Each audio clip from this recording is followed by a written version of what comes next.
We are Dryad, the beating heart of the forest. We have seen the undeniable devastation caused by unstoppable forest fires and see a clear need for us to help our natural world. It's time we use advanced technology to help our vital ecosystems and to prevent further damage being done to our planet. Dryad have developed the cutting-edge technology to do just that. We embed sensors and wireless networks to monitor and protect the forest. Our sensors detect smoke and measure data like air pressure, humidity, and temperature, stopping fires early before the landscape is ablaze. Dryad's mission? Ultra-early detection of wildfires, to monitor the microclimate, and to restore our essential ecosystems to help in the fight against climate change. We at Dryad are connecting the natural world. One business takes on many challenges. But when they're beyond what one can solve, it'll take more. Each one pitching in to form seamlessly linked solutions. And with a partner to innovate and collaborate, we can create better experiences than we ever could alone, to become more valued than we'd ever be on our own. Because there's nothing greater than working as one to make an impact in people's lives. Redefine our greatness. Globe Business.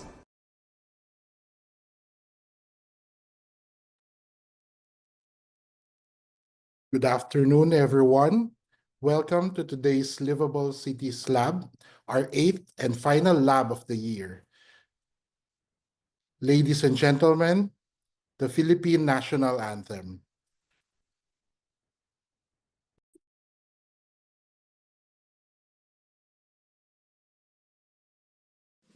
Mga kababayan, ang pambansang awit ng Pilipinas. Kayang mag-ibig, ewas ng sinakanan, alam ng puso, sa titik mo'y buhay. Lupang hinirang, kuya ka ng mag-ibig, sa manlulupin, di ka pasisingil, sa nagatang tutok sa simoy at sa langit ng bangaw, ay hinatang tulad, awit sa pagkayang minamahal. Ang isang ng matawad mo'y tagumpay na nagtitindig, ang bituin at araw niya kailan pa may di magtitindig. Luman ang araw ng warhabing pagsinta, mo'y langit sa piling mo. Ang inigaya na pagkay mga api, ang mamatay ng dahil sa'yo.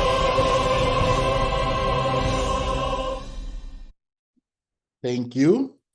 Today's lab is being conducted online, and we are streaming live on Zoom and on Facebook. So kindly direct your attention to the screen for a few important reminders.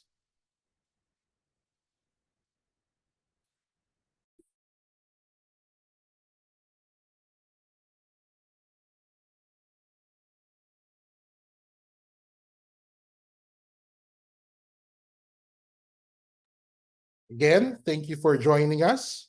And to officially start today's program, may I introduce Mr. Guillermo Bill Luz, Chairman of Livable Cities Philippines and the Chief Resilience Officer of the Philippine Disaster Resilience Foundation and Chairman of the Rizalino S. Navarro Policy Center for Competitiveness at the Asian Institute of Management.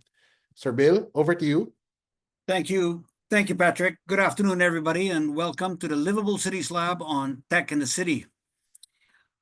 We are extremely excited to have such a diverse group with us today, including representatives from local government units, the private sector, students, and our valued partners in urban development. As Patrick said, this is our 8th lab for the year, on top of the 5 local labs, which we did with the Urban Connect project of USAID throughout the year, where we traveled to 5 different cities around the Philippines. What we've seen is as our cities grow and evolve, technology is becoming more essential in shaping how we design and manage urban spaces. Here in the Philippines, the concept of intelligent cities offers a path toward building more sustainable, efficient, and livable communities. By using advancements in data and digital tools, we can address challenges like population growth, resource management, and service delivery, ultimately improving the quality of life for all residents. In this session, we'll take a look at some of the technologies shaping the future of cities in the Philippines.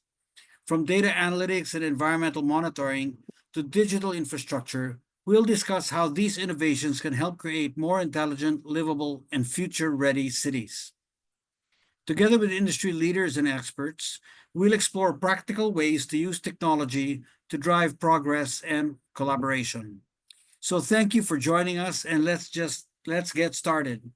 We've got a great panel of speakers today, and I'll introduce them in a little more detail. But just so you know what lies ahead of us for today's program, we will have Pedro Silva, Chief Technical Officer at Dryad, Anand Nandakumar, Strategy and Business Transformation Advisor at Globe, Ethel Garcia, the Regional Account Manager for Southeast Asia at Clarity, and Dr. Syrus Gomari, CEO and founder of Mobility Vision Plus. All of them represent, the four of them represent very diverse and different technologies, which we hope cities will find useful, and mayors in particular will find useful for managing their cities. During their presentations, each of them are going to be given time to make a presentation. Feel free in the audience to type in your questions on the Zoom Q&A box, or if you are on Facebook, type in your questions on the comments box.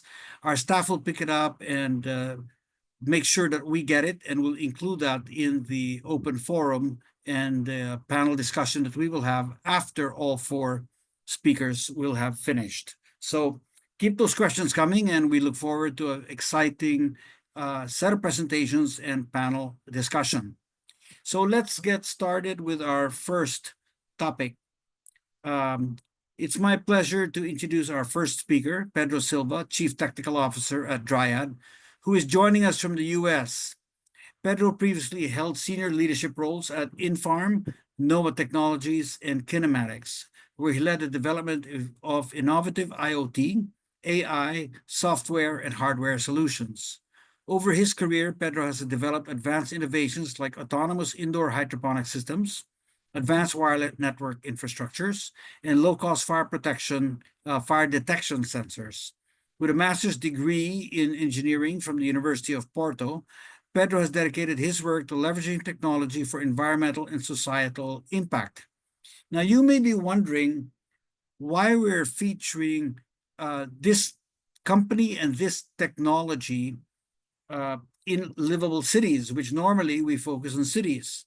Well, we found out in our course of our work that many of our cities have cover a large amount of area, including forests within their city limits.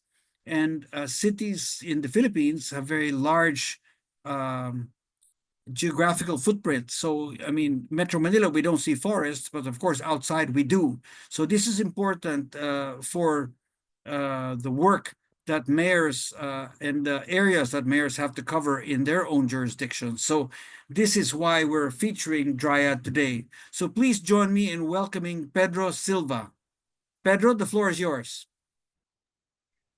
Thank you, Bill, for the introduction, and good afternoon, everyone. Excited to be here today. I'm going to share my screen now to start the presentation.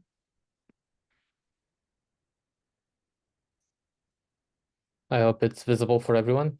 And yeah, as Bill mentioned, this is what we do. We focus on ultra early wildfire detection. First, a few words about why we're doing this. Why do we do what we do? So there's essentially four main components here. First and foremost, global warming. Wildfires have a significant contribution to CO2 emissions, and this, of course, impacts global warming. And specifically with wildfires, the higher the global temperatures, then the more likelihood of even bigger wildfires. So this is a vicious cycle that we should tackle as a society. There's also massive biodiversity loss with big wildfires. This is very important because some of this damage is not recoverable. And of course, there's the financial aspect and damages of wildfires. I think worse than all of this is human life loss that does exist in big wildfires. So this is what we're trying to prevent and why we do what we do. Unfortunately, as well, 80% of all wildfires are human induced in some way. So this is essentially why we do what we do. I want to talk a little bit about what's our approach. So wildfire systems exist already today. They're in many instances quite mature already. Camera systems, satellite systems. The problem that we see with those systems is they're really focused on the later stages of a wildfire. So when a wildfire is already detected, it's already quite big, and this we believe the damage has already been done. And in some instances, this is not enough. As I mentioned here, in wildfires, time is of the essence. And what we do, we focus in this first 60 minutes of the event when most likely there is still not an open flame. It is just a smoldering stage. And this is really important. This is what we focus on, and this is what we believe is the right approach to really prevent the impact that I mentioned in the earlier slide. How we do it, essentially, you see here on the screen, we have our SilvaNet system. It is broadly composed of three main parts. So there's the sensor component. So this is a solar-powered gas sensor. It is the size of the palm of my hand, and it is low cost and really meant for protect large areas and actually be deployed and stay there for 10 years or over 10 years. As soon as essentially in the gas sensor, what we do is we are looking for a very particular gas composition, fingerprint of when a fire is just starting, it's emitting a cocktail of gases. And this is what we've trained a machine learning model to identify this pattern. As soon as it detects this pattern, it sends a signal to the gateway, which is a LoRa gateway with a large-scale mesh network algorithm. And this information is then from the gateway routed to our monitoring system, which then triggers the alert for our clients. A big part of what we do is communication, is networking. Essentially, we need to be able to route the information that our sensors collect to the internet and to the hands of our clients. We do deploy a lot of our systems in remote locations. We focus a lot on the wildland or on the interface of wildland and cities or urban settings, and typically in these areas, connectivity is not there. It is not a priority, of course, for telecommunications company, and then there's multiple gaps in connectivity in these areas. But we have developed a large-scale IoT mesh network. Essentially, the sensor sends the information to a mesh gateway, which then routes the signal through the mesh to the border gateway and sends it over to the internet over terrestrial connectivity where that exists. That could be a single point, 2 points, but this mesh network can expand tens of kilometers, hundreds of kilometers if necessary. We're talking about very critical infrastructure here for the alert as well. So we do have satellite backup systems in case terrestrial connectivity doesn't exist or is interrupted for any reason. This is typically what we do with our customers. Our customers come to us with the desire to protect a specific area. Can be typical the interface of, as I mentioned, wildland and a city. can be critical infrastructure of a city in a forest setting or a remote setting. And we typically work with our customers to identify, okay, what are the high-risk areas, what are the low-risk areas, and we are able to deploy sensors with varying density so that the detection is made as early as our clients want it to be. On average, and this of course depends on on our customers' requirements. It also depends on terrain and different aspects. We typically deploy one sensor per 5 hectares. Essentially, what we focus on is, as I mentioned, is this ability to detect a fire in less than 60 minutes within a 100-meter radius. So we essentially are scaling the system to make sure that the detection time, essentially the detection time matches also the performance that our customers are looking for, as well as their budget. This is important. Budgets of cities, of governments, they're typically very, very constrained. So we try to adopt our solution to make sure that we can still create the impact that we need to create, and be budget conscious, of course. So we vary the type of protection level that we offer to our customers. That can be between low to medium to high, and this will vary essentially the density of the sensor network that we create. We have a few key customer segments. Of course, the majority of our work we do with municipalities to protect, as I mentioned, the wildland urban interface. But we also do a lot of work with critical infrastructure providers, utility companies, oil and gas companies, any critical infrastructure that is important to protect. Can be railway companies as well. Any critical infrastructure that cities, municipalities want to protect. We also have a lot of experience in that. Private forestry insurance companies is also other customer segments that we focus on. We are we have a global reach. We do the majority of our installations through resellers in different locations. We have a good presence in Southeast Asia. Unfortunately, we haven't been able to get our first deployment in the Philippines. We are working on it, and hopefully we'll get it very soon.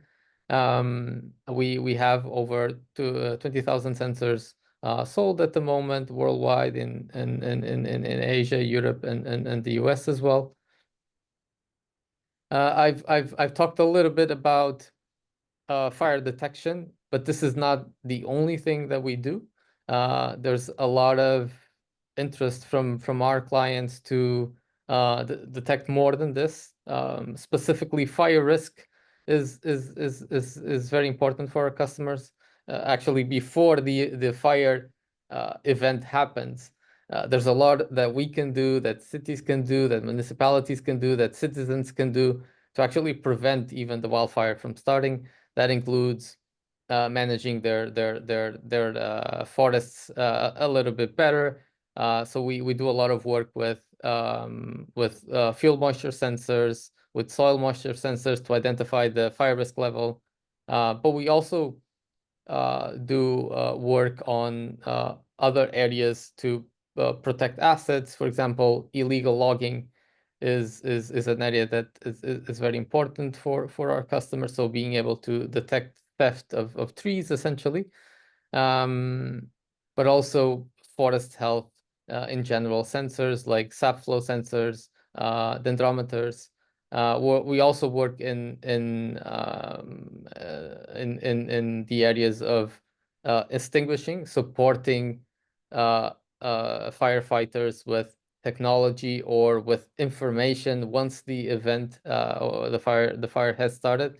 And essentially what we're trying to do is have a comprehensive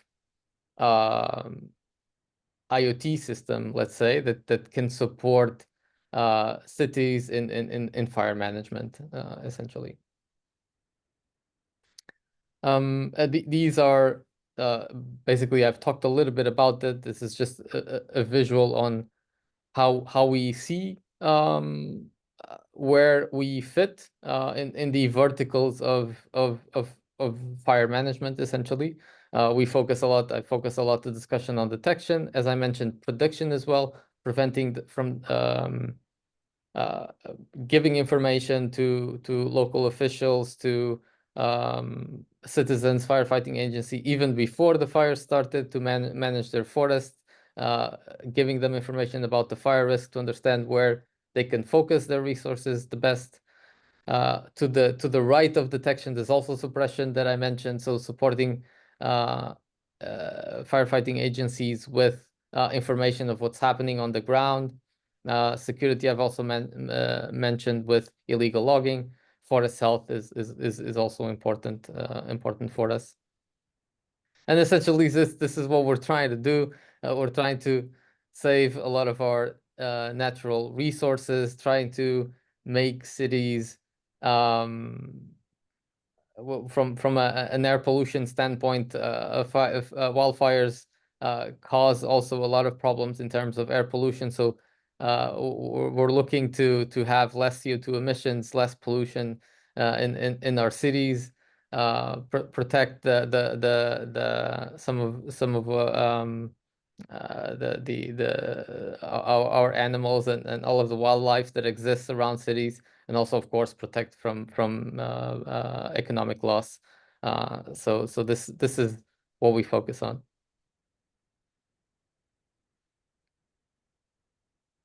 Yeah, thank you. This is my presentation. Thank you, everyone, for your attention. Thank you, Pedro. Very interesting. I can see some, potential application for the Philippines and for cities in general. And we get back to you with questions later on, and I'm sure we'll have questions from our Zoom audience. But very interesting, Pedro. Thank you very much for that. Thank you. Looking forward to it. Yep. Okay, thank you. Now let's move on to our second speaker. Anand Nandakumar is a strategy and business transformation advisor to Globe Business with over 28 years of experience. He has worked on strategic projects with leading corporations, government bodies, and not-for-profit organizations across Southeast Asia, India, the Middle East, and South Africa. Anand's passion for social impact and mentoring transformative tech startups exemplifies his commitment to creating value for both organizations and society. Globe, of course, will have many technologies applicable for urban planning and city management. And here to speak about that, let's please welcome Anand Nandakumar from Globe Business. Anand, the floor is yours. Thanks a lot, Guillermo, for the kind words, and magandang hapon to everybody. Let me share my screen.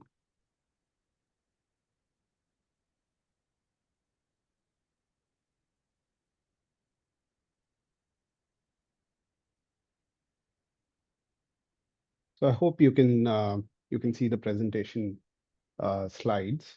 So the focus of the presentation today is less to talk about Globe's technologies, a little bit more at a high level, to talk about what would it take to accelerate digital adoption for city governments, and what are some of the learnings and success factors from some of the other cities. So the topics that I'll cover are starting off with the benefits of digital adoption. These are well known, but just to kind of recap, what are some of the typical challenges and success factors that city governments face in transforming themselves? And what are some of the implications from a Philippines perspective? So the importance of digital adoption for cities is quite well known.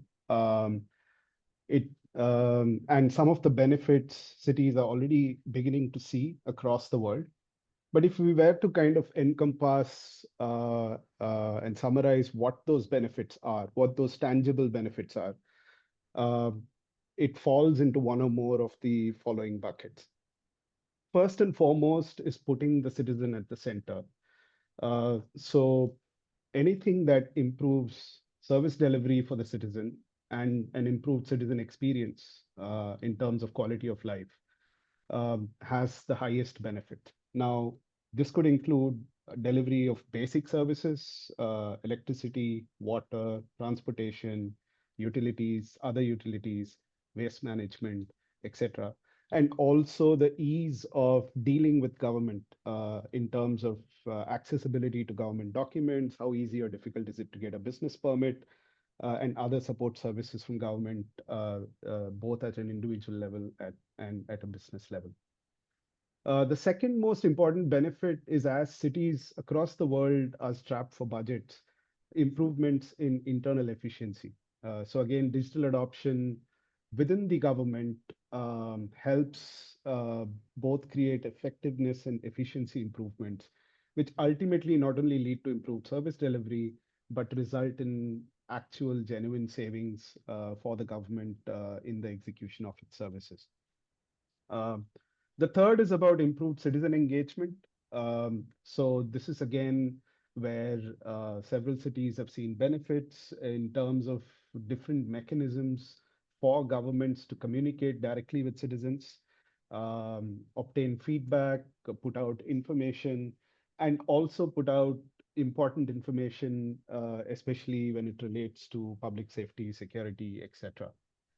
The fourth is sustainability and better resource management, as I'll share in one of the case studies later on.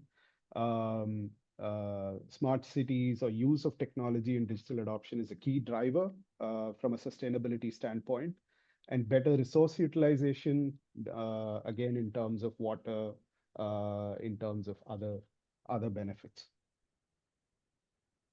The next one is around public safety and security. Um, this covers both physical safety and security.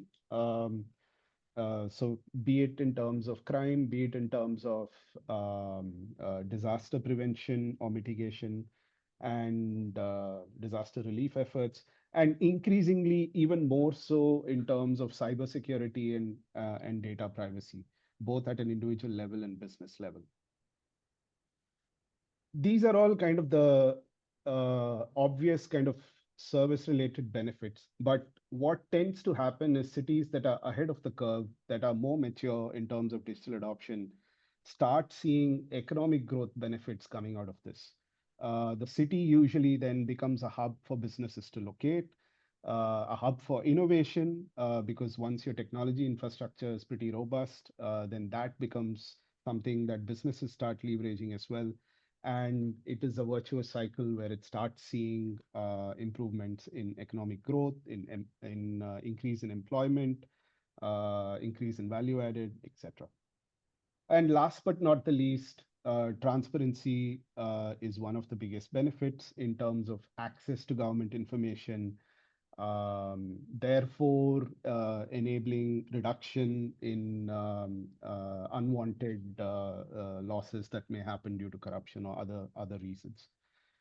So most cities have embarked on initiatives that cover one or more of these initiatives. But what we find is different cities are in different stages of their digital journey. What I've shown here is a Digital Cities Index published by The Economist. And if you see, this was a survey of 30 cities and Manila is 30th. There are other indices also published. The IMD publishes one annually. Manila is 121st of 142 cities there.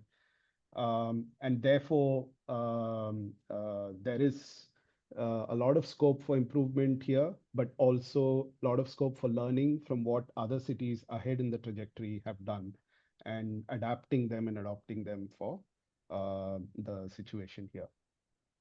Now, let us look at some examples. I'll talk about 4 cities, 2 which are higher up or further down in terms of their digital journey, Copenhagen and Singapore, and 2 which are kind of somewhere in the middle, Kuala Lumpur and Jakarta, which are also in this region.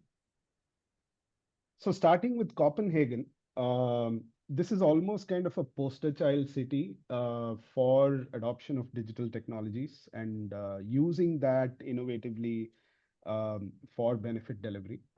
Uh, their vision started off in 2009 when COP15 was held there, with a vision to be carbon neutral city by 2025. It was the first city in the world that announced this. And then they created a Copenhagen Strategic Climate Plan, which was initially focused on managing energy consumption, energy production, green mobility, and bringing in sustainability into administration initiatives.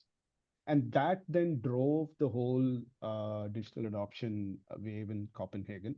Example initiatives, smart lighting, highly prevalent, has already delivered 70% savings in energy utilization. Um, in terms of infrastructure, there is citywide carrier-grade Wi-Fi access with a network of connected devices and sensors, starting from smart lampposts, smart traffic lights, and other kind of public devices. They also have developed a platform called CITS for intelligent traffic flow management. It started off with smart traffic lights, which have the flexibility based on sensors to judge traffic and then extend the green light for up to 30 seconds more or reduce it, etc., depending on what the traffic flow is. Prioritize bikes, prioritize public transport, and that in turn has delivered significant benefits. They've further kind of continued on initiatives. There's a green buildings program. They had some cloudburst flooding, and so they have put in place things to reduce that. They have waste management program where 70% of the waste is already recycled. They're partnering with Google for Project AirView to measure air pollution, and they're looking at how AI can be used to reduce buildings energy consumption and looking at analytics, 3D modeling to simulate solutions in kind of a digital prototype of a particular city area before actually trialing it in real life. They also launched the world's first big data platform, the City Data Exchange for Smart Cities. And they have institutionalized this in the form of Copenhagen Solutions Lab, City Street Lab, which is a collaborative with citizens, and what they call the Doll Living Lab, where again they test out multiple solutions before they actually put out in real life. And as I mentioned earlier, all of this has led to economic growth stimulation. 14 large global companies, Hitachi, Cisco, Google, I already mentioned, etc., have set up their centers of excellence there in partnerships with government. There are two universities which have built, again, capabilities in this space. And this has led to the spawning of innovative startups and SMEs, over 250 plus, locating in Copenhagen and working on this area. Another city closer to home is Singapore. Singapore launched the Smart Nation initiative as a whole of nation initiative, so cutting across all government departments with a vision to build a digital future for all. And very recently, they've integrated all of those initiatives and created a new ministry called MDDI, Ministry for Digital Development and Information.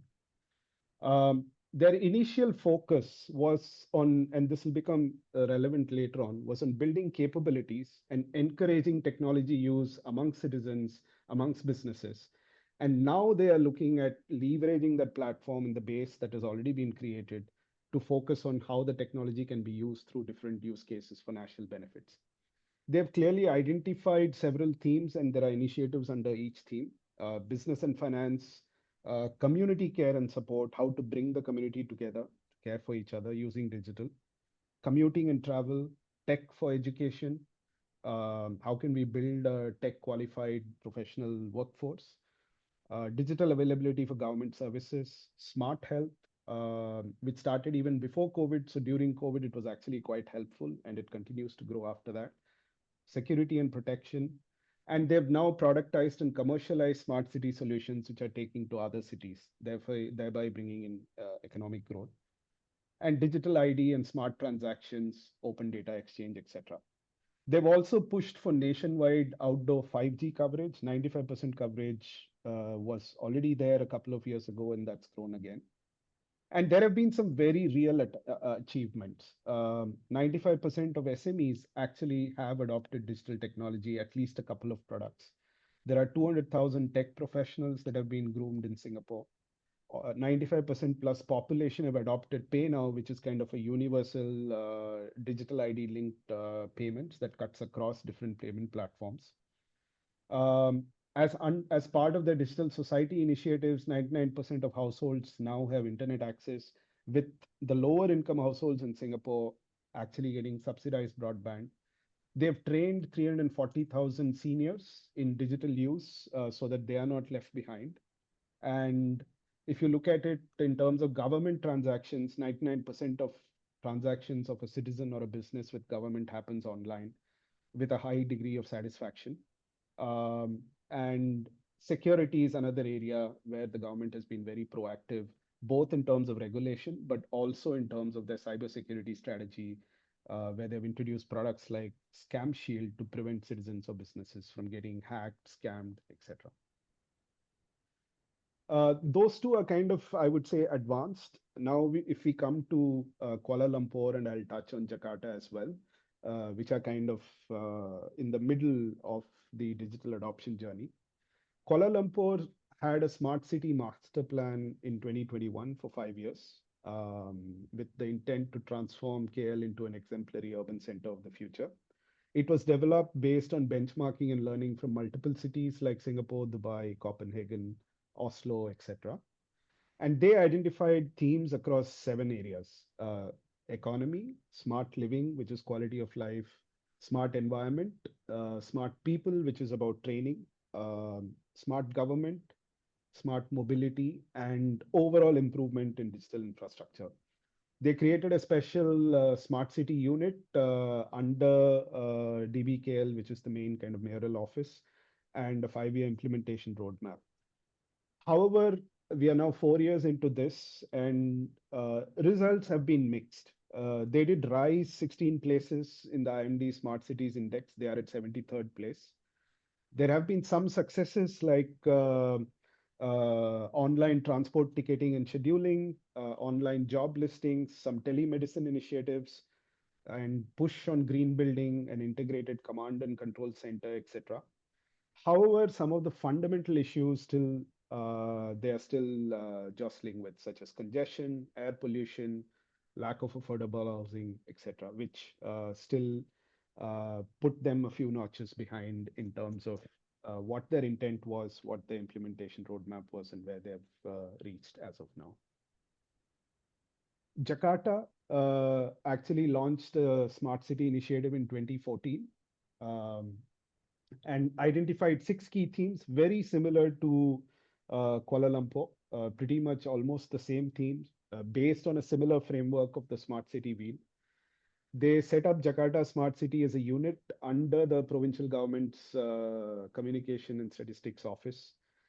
They've since undertaken several initiatives. They went the route of having several apps and citizen engagement measures to collect a lot of data. So they had this app called CRM and Clue for complaints, one-stop shop app called Jackie for all government services, Smart Jakarta card, and they've also invested in sensors, CCTV cameras, etc., for various monitoring purposes and emergency services response as well. However, the actual results again have been mixed. They are actually ranked 103rd in the IMD index. While they have improved significantly in data collection, analytics, and putting that data out, actual implementation of solutions have fallen behind, whether it be for traffic congestion, waste management, etc. Mainly due to a lack of coordination between what the JSC office is supposed to do and the other departments which are actually supposed to be implementing the solutions that have been coming out. So what you will see across these 4 cases is that there are some success factors for cities like Copenhagen and Singapore, which are ahead of the curve, which can be put together in the form of these 6 or 7 areas. First and foremost is leadership and vision. strong, committed leadership, and it starts off with a very clear vision and strategy for digital transformation and a commitment to implementing it. Copenhagen had the anchor around becoming a net zero city and a climate change transformation plan. Singapore had its own smart nation objectives, which were around economy, community, and adoption of digital within citizens. The second is they both started off with investment in digital infrastructure. A fundamental requirement for any smart city initiative or digital adoption is to have robust, scalable, and reliable infrastructure. So Singapore has over-invested in 5G. Copenhagen went with an idea of having carrier-level Wi-Fi across the entire city.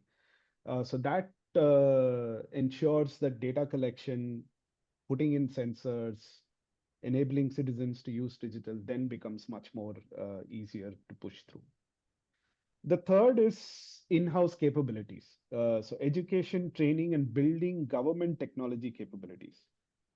Because the ultimate drivers of solutions and the users are government, and therefore, and very often government staff lack the skills and the training and the capabilities required to move to a digital environment. And therefore, there has to be budget, there has to be program to invest in education and training to equip both government employees, but also citizens. The fourth is already planning from the beginning for interoperability and integration. So if you look at Copenhagen and Singapore, they have a flexible architecture for their smart city where different platforms can interoperate. There is a common view of the data architecture, and that facilitates a lot of new services to be added on and services to then work and interact with each other, which was one of the issues in Jakarta because there were different systems not talking to each other, and likewise in the KL example as well. Then moving to the citizen side, focus first on citizen-centric solutions. So focus on what will have the most impact on citizens and which are also the most feasible, and then build a roadmap which prioritizes the needs of the citizens, starting from access and being inclusive and engage with the citizens, and then adding on services as you move along. The next one is attention to cybersecurity and data privacy. It's not just about the infrastructure or the tech itself. The policies and the protocols must be conceived and implemented along with what happens on the tech side or the physical side. And last but not the least, governments can't do it alone. They have to look at innovative public-private partnership, public-private people partnership models. So collaborating with whether it's telecom companies, tech companies, academia, startups, and other stakeholders needs to be done with flexible, innovative models. So Singapore, for example, has this fintech sandbox. What that means is if I'm a fintech company, I don't need to pass through all the licensing and regulatory requirements, which otherwise is required by the monetary authority. Monetary authority has its own sandbox where they can do pilots without getting those regulatory approvals to prove their business case, to test their cybersecurity and everything in a safe environment before then getting into the process of whatever regulatory requirements, etc. So that's a very innovative model, not a typical PPP that's meant for startups in a certain sector that Singapore wanted to promote. So having said that, what are therefore the challenges and typical challenges and how can they be overcome? The biggest challenge usually is budget constraints, especially in emerging markets. There is limited funding for digital projects and infrastructure upgrades.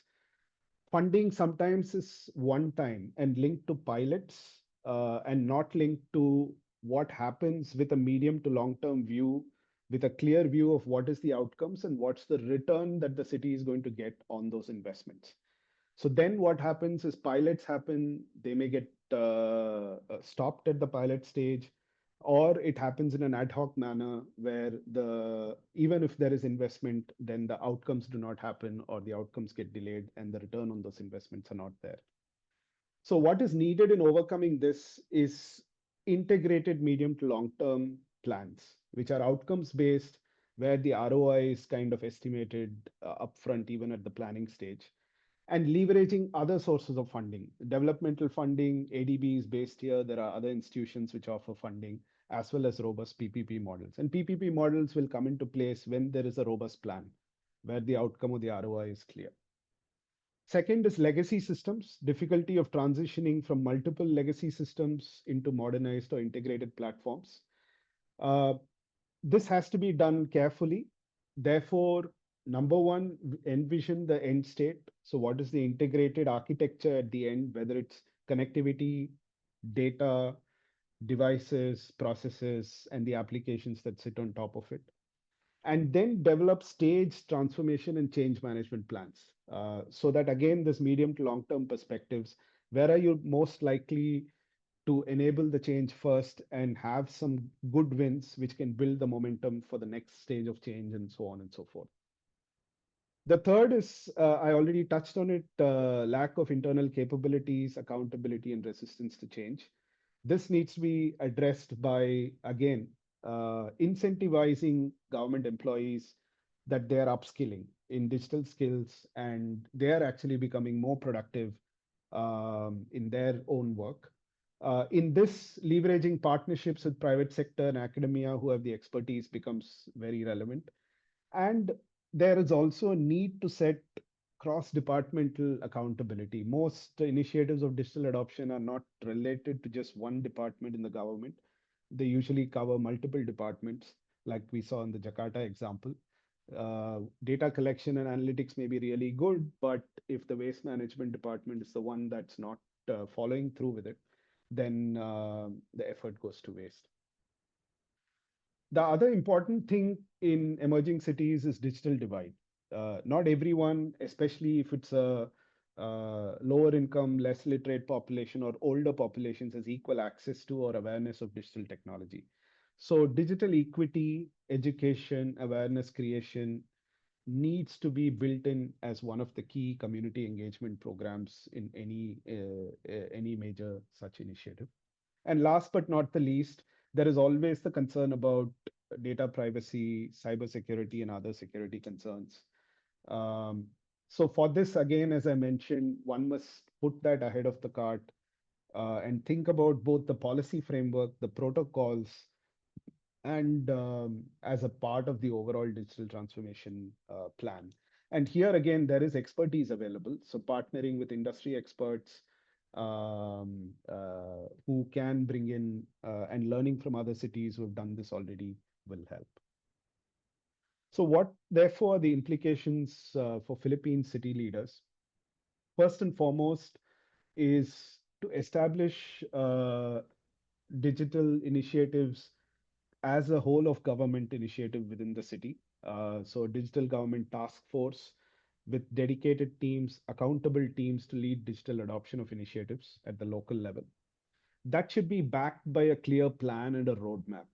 So if usually we find there are multiple initiatives happening, even within a particular city, the best would be to integrate these into a detailed integrated roadmap for expanding different digital services in a systematic manner, and then leveraging the national ID and other national digital initiatives at the city level to progress these roadmaps. The third is around building strategic partnerships. Yes, government processes involve tenders, government processes. Um, uh, that's the bulk of how government procures. But as I mentioned earlier, look at different medium to long term collaboration models, not just with the known telecom tech companies, but also startups, research and innovation institutions who can bring in expertise as well as provide innovation and government needs to provide clarity of how they can engage so that it's not bureaucratic, it's easy to kind of come in, try it out, and then if it succeeds, there could be kind of other ways. Again, Singapore example, IMDA there, which is now part of MDDI, has a separate green channel for SMEs and startups which are in this ecosystem. So what that means is once a due diligence is done, They do not need to submit a lot of the typical credential documents that are needed for tenders because they are smaller companies. Usually, they don't have the bandwidth or those documents or credentials. So they can still participate, and it's a green channel. So they'll be treated on par with some of the other companies, provided the technology is robust, the solutions are innovative, etc. Securing medium to long-term funding for building digital infrastructure, that's again something that's important. Uh, think of these programs with outcomes and ROI-based cases. And therefore, you can not just leverage government funding, but leverage private sector and developmental funding along with the medium. But there has to be a medium to long-term clarity and commitment that government will stay engaged in those projects for the medium to long term. Promoting digital literacy and engagement, that is again important, already talked about, very relevant for Philippines as well. And data privacy and cybersecurity frameworks to ensure protection of citizens' data, but also to build trust. So that's in essence what I wanted to cover. From Globe side, I think all of you know Globe. We are a committed strategic partner, and our vision is to uplift the lives of businesses and citizens, every Filipino, through digital adoption. And in that endeavor, we see ourselves as a key strategic partner and would love to engage and continue to engage with government in helping this common objective be attained. In terms of, if you want to know more about Globe, there is a QR code here. And I guess this presentation may be shared later as well. You could use this to register your interest. So that's basically what I had. I think back to you, Guillermo. Thank you, Anand. Great presentation, and I think there's a lot of food for thought here for mayors and for cities in terms of those who want to set up intelligent cities. And I like that you were able to show examples, Copenhagen, Singapore, Kuala Lumpur, Jakarta. So people can see sort of the different pathways for different cities and what worked and what didn't work, because people seem to think that an intelligent city is going to work all the time, especially at the first time. And I think people need to be a little realistic about it. But thank you very much. Okay, let's move on to our third presenter. Ethel Garcia is a licensed chemical engineer with deep expertise in environmental technology. She's had over a decade of experience in environmental monitoring and has worked closely with government agencies to enhance air quality monitoring systems at both the city and regional levels. Currently, as the regional account manager for Asia and Oceania at Clarity Movement, Ethel is dedicated to expanding the impact of Clarity's air monitoring solutions, championing clean air initiatives, and driving success in the Philippines. Uh, every so often, Ethel and I get on a long phone call to talk about how things are going with air quality. And I've always told her that, one day I hope to see air quality reported on public television, just like we see weather reports, and we should be able to see air quality reports one day when we watch TV and check what's the air quality in a certain city.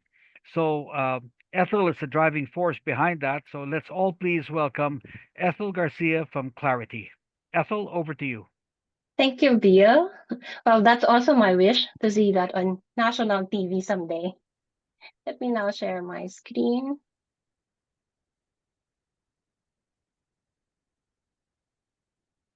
So I hope everybody can see it now. Yeah, thank you, Livable Cities, for inviting Clarity here today. I'm going to present on behalf of Clarity how we track air quality for healthy and livable cities. So I have a lot on my list, and hopefully I can cover this in the next 15 minutes. So I'll start with an overview of air pollution, why it matters, introduce Clarity Movement, our technology, some of our works, and share with you how we implement these projects. Of course, the learnings that we had in implementing these projects. Air pollution, smog, haze, and even VOG. I know all of us are very familiar with these terms. However, what may be less understood is that air pollution is not just an environmental crisis, but a health emergency. So air pollution actually kills, but it kills slowly. We breathe approximately 25,000 times a day, inhaling 11,000 liters of air daily. And we have actually no choice but to breathe whatever air is available, whether it is polluted or not. Wala naman siguro sa atin dito na ayaw huminga. Parang every day, we need to do that. So it's part of our lives. So the statistics here are clear, and it is actually alarming. But despite being one of the target indicators of SDG, in fact, SDG 11, which is making cities safe, inclusive, resilient, and sustainable, air pollution, even at the city level, national government level, is often neglected because it is invisible. So this actually raises the critical question of, are we taking sufficient action to address this silent yet pervasive threat to human health and the whole planet? So in the Philippines, air pollution causes over 60,000 premature deaths annually, with significant economic costs reaching 4.5 trillion. This is 2019 statistics. And during that time, it's around 10% of the GDP. So nearly a third of these deaths are children under 5 years old. So it underscores the critical need for effective air quality management. And at Clarity, we believe that understanding the problem is the first step toward addressing it. So we cannot fix what we don't measure. So it's very important to do measurements. So now let me introduce to you who we are and how we are empowering the cities and communities in taking actionable steps towards cleaner air. So over the past decade, Clarity Movement has grown into a global leader in air quality monitoring, with deployments in over 250 cities across 85 countries. Our sensors have actually generated more than 500 million air quality measurements, supporting communities worldwide in their fight against air pollution. Our journey began at UC Berkeley through the CITRIS and Banato Institute. If you're all familiar with Filipinos, Dado and Maria Banato, they were part of the CITRIS community. So today, with backing from Ayala's Active Fund, we continue to innovate and expand, particularly here in Southeast Asia, while staying true to our mission, which is to empower the world to reduce air pollution and create healthier and more livable cities. So Clarity's success is not just about the technology. It's about the commitment to making meaningful impact, one sensor and one community at a time. So this mission is actually evident in the global adoption of our solutions. So from Los Angeles to London, Kampala, and here in Quezon City, cities are leveraging Clarity Sensing as a service to address diverse challenges, from protecting student health to optimizing air quality policies and ensuring its effectiveness. Each deployment is actually a step forward, transforming this data into actionable insights, ultimately creating a healthier environment for everyone.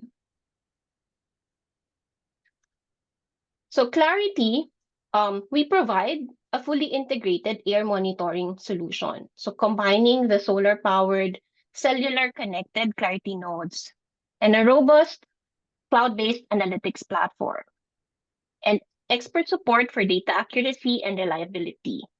So the combination of these tools and expertise forms the foundation of our sensing as a service model. What makes this model transformative is its ability to bridge critical gaps that many cities are actually facing when addressing air quality challenges. So many cities struggle with limited funding. That's a reality.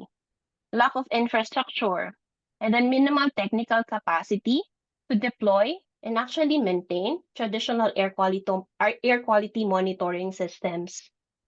So our solution, this is designed to overcome these barriers by offering an affordable, scalable, and sustainable approach to monitoring air quality. This kind of service empowers cities, even those with very limited resources, to gain access to accurate and real-time data. So this is our Clarity Node S. So a very resilient solar-powered air quality monitor with a very small footprint. So it's designed for quick installation.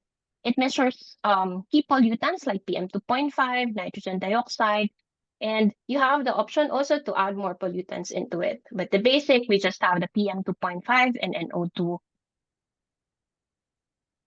So now that we know that air quality can be measured using the Clarity Node S, the next question is how can we interpret this data from the sensors? So that's where the air quality index or AQI plays a crucial role. Other countries, they call it API, air pollution index, or PSI. So AQI is a unitless value. So it's a simplified scale that translates the complex pollutant measurements, so the concentrations, into a single number or color-coded category. So it indicates the level of health risk. For example, when you see green, and that actually represents good air quality, while red signals unhealthy conditions. So for us to make it more relatable, I think the best example or similarity is the Pag-asa rainfall warning system, which uses color-coded advisory like yellow, orange, and red to indicate increasing levels of rainfall and flood risk. So just as Pag-asa's warnings help us to prepare for possible flooding, the AQI supposed to be should help us or the individuals and communities in preparing for and responding to air pollution events. So in Quezon City, the one I'm showing here, they actually use emoticons as well as the colors, and it is written in the local language. So this ability to communicate data effectively is key to fostering public engagement and driving collective action toward cleaner air and healthier communities. So just to explain more, if you see this kind of map, if you're living in the south of Metro Manila, Alabang, Muntinlupa, the green one shows that they have good air quality at this time. But during the August 19 haze event, they have unhealthy levels as compared to the north of Manila. So this is how you can interpret this kind of data or air quality index. So another example, this is a project from LA, but this time this is with the schools. So around 200 schools around LA.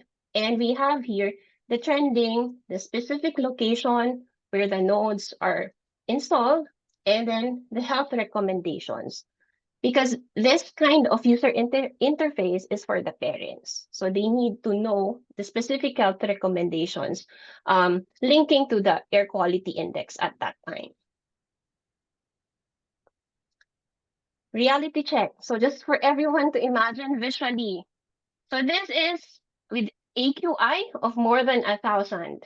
Or let's say AQI beyond the emergency level. Maybe call it dangerous level. So this is not an AI generated image, but it's really happening. So this is in Pakistan way back early November. So around 1,067 in terms of AQI. So at Clarity, we aim to help cities respond to this kind of extreme events with real-time data, enabling authorities to take immediate action, whether it's issuing public health advisories or regulating outdoor activities, or even issuing a lockdown or deploying air filtration systems at home. So by providing accurate, timely data on air quality, we empower both the residents and then the local government officials to make decisions that protect the public health. One of our standout partnerships is with the Quezon City government, which showcases the power of innovative funding and long-term city commitment. So this project began with non-traditional financing supported by a grant from C40. C40 is a global network of cities committed to addressing climate change. This was actually implemented during the pandemic through the efforts of Mayor Joy, Climate Change and Environmental Sustainability Department of the Quezon City government, and then Clean Air Asia. So Quezon City embraced this opportunity, adopting Clarity's air quality monitoring solutions and then integrating them into their citywide clean air initiatives. So what started then with a few sensors has grown to a network of 40 Clarity nodes, strategically placed across the city to monitor air quality in real time. So this data has been instrumental in shaping Quezon City's Clean Air Action Plan, which sets a clear roadmap toward achieving a healthier city for all its residents. So with the actionable insights provided by our sensors, the city is now equipped to make data-driven decisions to tackle air pollution, improve public health, and enhance the quality of life of all Q citizens, setting an example for other cities to follow, hopefully. So to ensure that air quality is not just accessible but actionable, so effective communication is actually the key. So in Quezon City, as with many of our other partners, it's not enough to simply provide the real-time data. So for cities to make meaningful impact, education and awareness are essential. So this means we need to translate the complex air quality data or the numbers into simple, understandable materials that everyone, regardless of background, can comprehend. So it's actually about breaking down the information in a way that resonates with the local community. So using clear visuals, local language to make it relevant to their everyday lives.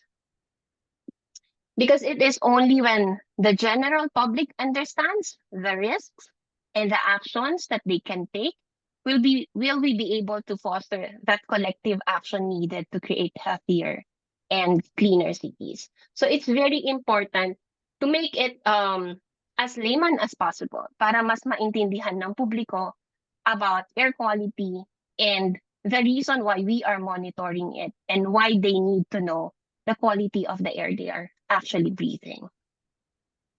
So another great example of how air quality data drives action comes from Bishkek in Kyrgyzstan. So this project is actually funded by the Asian Development Bank as part of the Almaty-Bishkek Economic Corridor Clean Air Initiatives. So it would safeguard both environmental sustainability and then citizens' health. So it started with 50 sensors in Bishkek and then followed by another 50 in Almaty in Kazakhstan. So the baseline data that was gathered from Clarity's air quality sensors in Bishkek, it was instrumental in helping the city understand the sources of air pollution and how it moves throughout the urban environment. Because by tracking these patterns, the local authorities were able to draft a more effective clean air action plan. So it's addressing the city's unique pollution challenges with targeted interventions. Also, the process of open data sharing, collaboration, and partnerships played a crucial role in expanding the scope of their analysis because through the shared access to this valuable information, so various stakeholders, including international experts, could all contribute their expertise uncovering additional issues that required attention. So the approach revealed that it's not just the pollution hotspots, but also the need for long-term solutions, such as green infrastructure investments, that will improve the city's air quality. So by leveraging both the data and the power of collaboration, Bishkek is now taking significant steps towards tackling air pollution and then building a healthier future for its citizens. So while the success stories from cities like Almaty, Bishkek, Quezon City, and all the other cities that we've worked with demonstrate the transformative power of air quality data, they also come with their own set of challenges.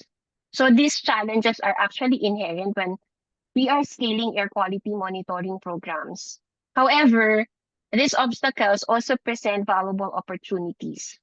For example, Overcoming issues like data reliability has driven us to continually innovate and improve the technology behind our sensors. So we need to ensure that accuracy and scalability is there through the calibration models.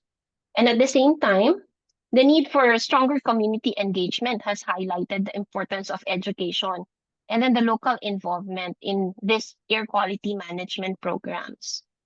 So these challenges don't just represent barriers, but they are actually key drivers that help us shape our approach and will continue to guide us as we work toward creating healthier and more livable cities.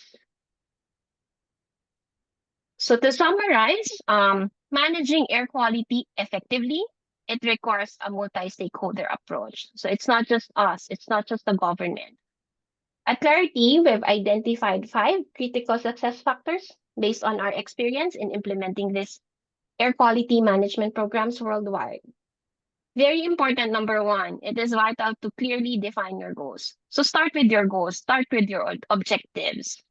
And then next, choose the appropriate technology. It should be high quality and scalable, and it should be tailored to local context.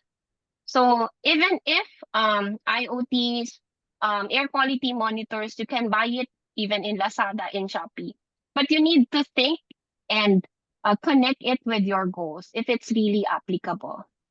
And then number 3, when it comes to data collection, it is actually just the beginning.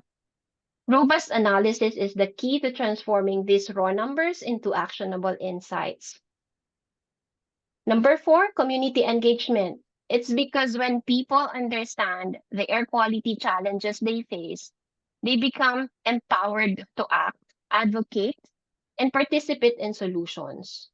And then finally, collaboration with the regulators and the governments, because it ensures alignment with the policy frameworks, and it helps us drive that impactful emission reduction programs. So with strong partnerships, we believe that it is essential for the long-term success of any air quality management program. And this one, let me share with you a glimpse of our vision for Metro Manila. And hopefully with this, we can now see air quality index or air quality reports on national TV as part of the news. So while we acknowledge that this is still a long road, the good news is that we're not starting from scratch. So with over 100 sensors already deployed across the metro, we're building on a strong foundation. So by scaling up through public and private partnerships, we will be able to translate this data into tangible outcomes. This means we use these insights to develop policies, prioritize resources, and ensure the efficient use of public and private investments. So it's about creating a Metro Manila that takes informed action towards sustainable air quality management. So we invite everyone actually to be part of this transformative journey, whether it's through funding, partnerships, or community involvement, because every contribution brings us closer to achieving this shared goal of healthier air and more livable Metro Manila City. Closing words, technology indeed plays a pivotal role in addressing air quality challenges and creating livable cities, because it provides us with tools to understand, monitor, and act on the data that shapes our environment and impacts our health. But coming from a technology company or technology provider, I would say that technology alone is not enough, because it takes collaboration across public and private sectors, communities, and individuals to turn these insights into real and lasting change. So at Clarity, we remain committed to empowering this collective effort, and I am really inviting everyone to join us in this journey. So together we can create cities that are not just sustainable, but truly livable, where clean air is actually a reality for all. Thank you. If you have any questions, feel free to reach out through these email addresses. Thank you. Thank you very much, Ethel, for the presentation. And we support your work in terms of how to put out more sensors, how to get more accurate readings, I didn't realize that uh, the clean air emergency or the air pollution emergency is so is so extreme, no, in terms of the effect on children, and of course the effect on our health and the effect on the economy. I'm glad you're working with very visionary mayors like Mayor Joy, and how it's expanding through Metro Manila, and hopefully we see it expand throughout the key cities of the Philippines. And I think that one day we'll be able to see on a map exactly uh, where we have clean air and where we have unhealthy air across the country. So I hope we move in that direction soon, for livable cities. So for Yeah, our we last, have 5 cities already, 5 or 6 cities okay, in Metro Manila. great, great. We'll push more. We'll push more, and we'll help you next year. Okay, so for our last speaker, it's a very apt topic coming after Ethel, because the topic will be urban mobility, sustainable urban mobility, and traffic. And traffic just happens to be one of the leading causes of air pollution in the country. So, we have a double two problems. One is the mobility problem. The other is the air quality problem caused by all the traffic. So today, our last speaker is going to be Dr. Syrus Gomari.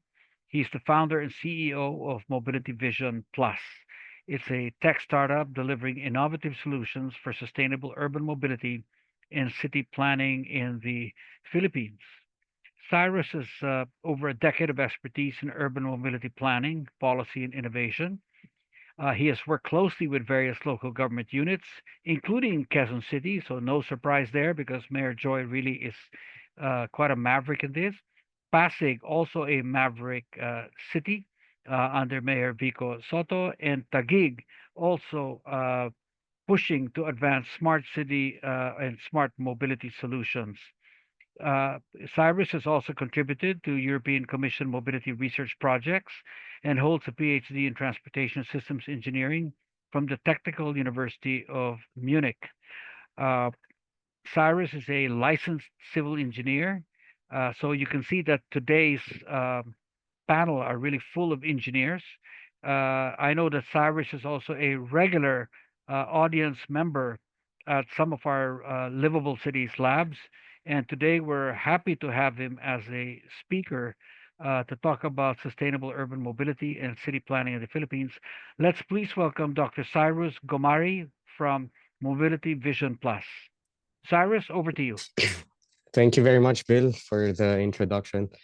And you're correct. I just want to build on what others have already discussed in the previous two or presentation, especially from Anand and Ethel. It's true that air quality is directly actually related to our mobility problems, especially if we talk about local air quality. So for today, I'm mostly going to be discussing about Mobility Vision Plus, how the tech we're building for our LGUs, for our cities, is going to help them solve their, not just their traffic issues, but more importantly, their mobility problems. And before that, I just want to highlight that I'm a DOST Balik scientist. What that is essentially, I was working in Germany for most of my life, for the 8.5 years. And 2 years ago, I decided to come back as a returning scientist with the vision of deploying a technology for our local governments to speed up, to accelerate the shift towards sustainable mobility. Right? So first, I want to start with the big picture problem of what we're solving through all of our activities on a personal level, but also through Mobility Vision Plus, my startup.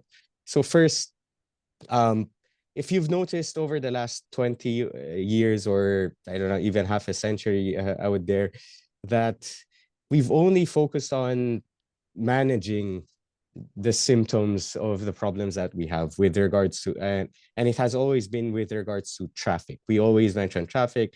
Traffic is worse. I mean, to be honest, whenever I see it on news, I keep on mentioning to my friends that it's not news anymore. If it's every day, it's if you hear about it every day, it's not news anymore. It's just sensationalizing the existing issues.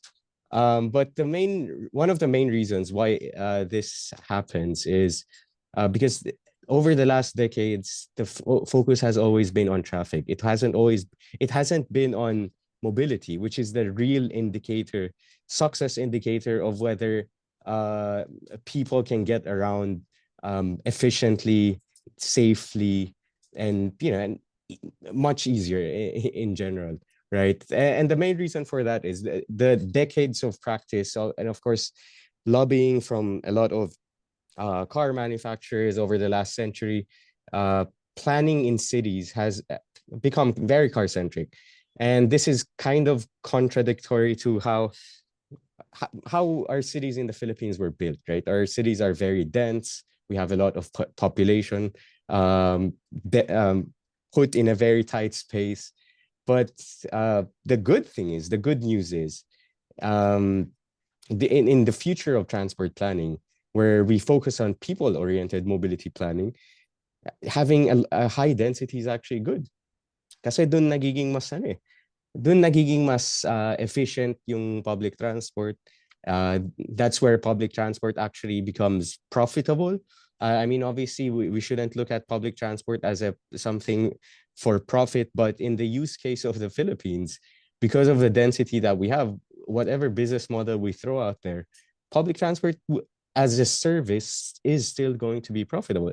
And that is not entirely a bad thing, considering that we desperately need better public transport just to get people moving.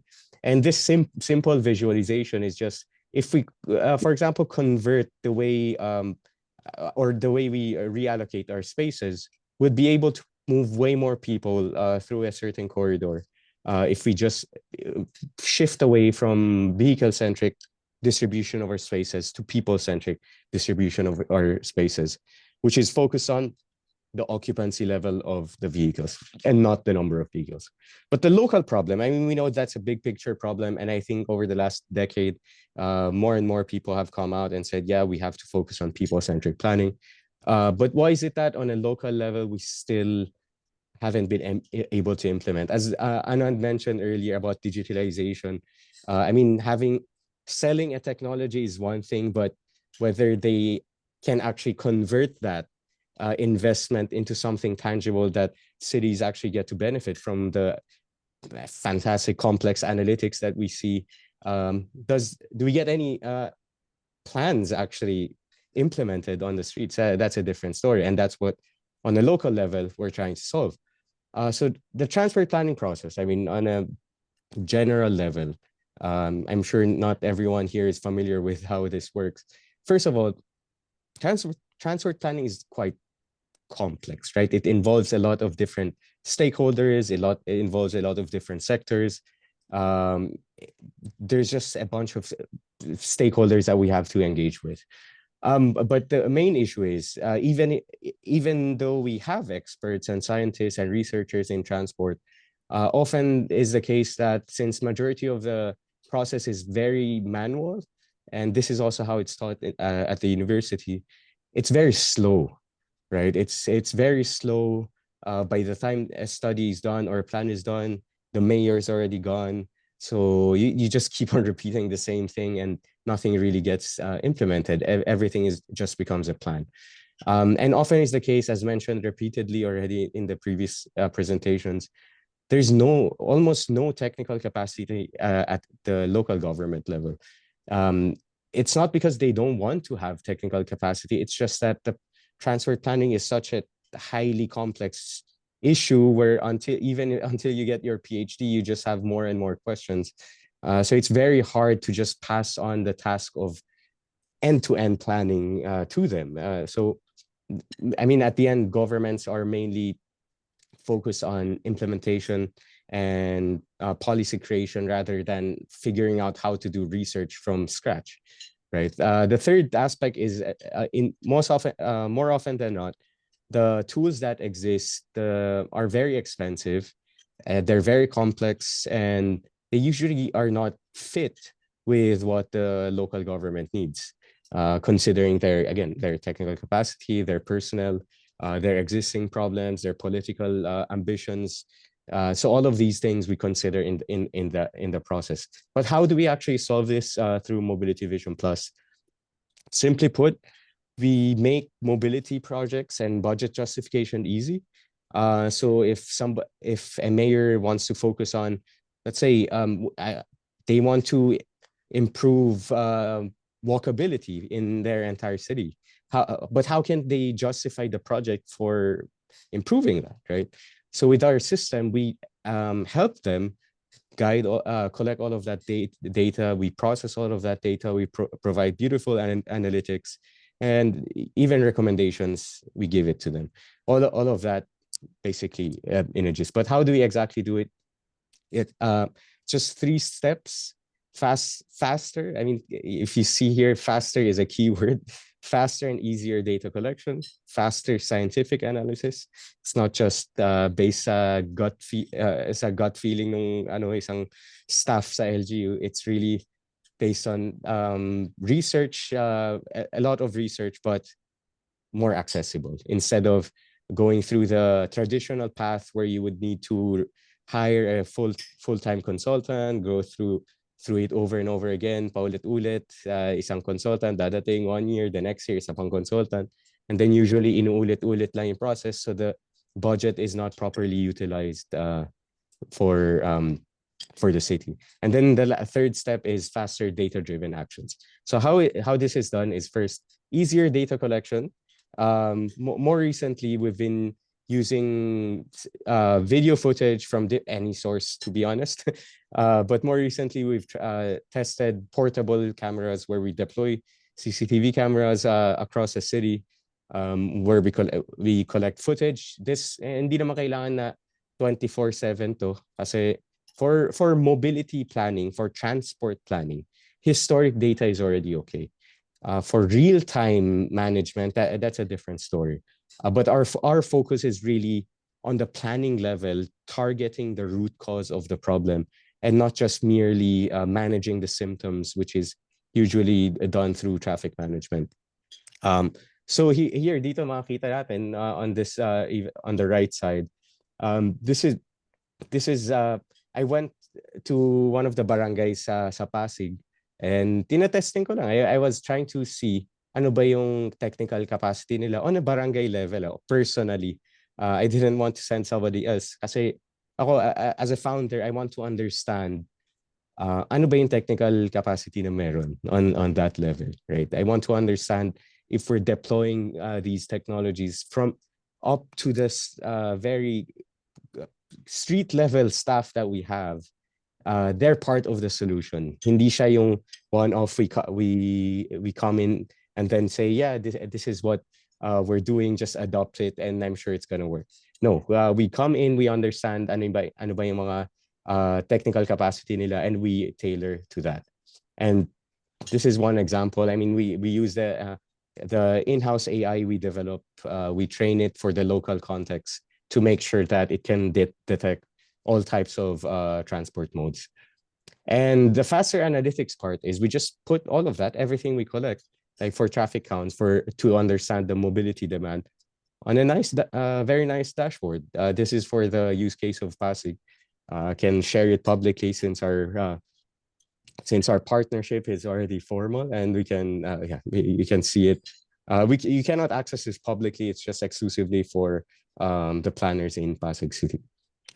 Another method of easier data collection is we rely on technology that's essentially ubiquitous now. Everybody has one, using smartphones. We have a mobile app where people can contribute, but more recently we've tailored this to we've developed it as an internal tool for the local government.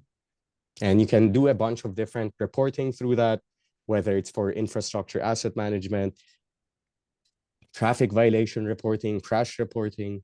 I mean, many of the components I'm mentioning here are still under development, but they're already at a stage, they're already mature enough to be adopted by the city for many of their problems already.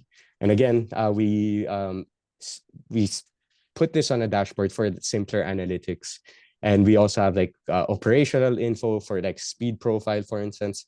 We collect speed data all over the city to show the city that the average speed data is the average speed throughout the day is actually less than 20 kilometers per hour. So we should really shift away for pushing cars specifically to speed up on our streets, because physically we're not capable of.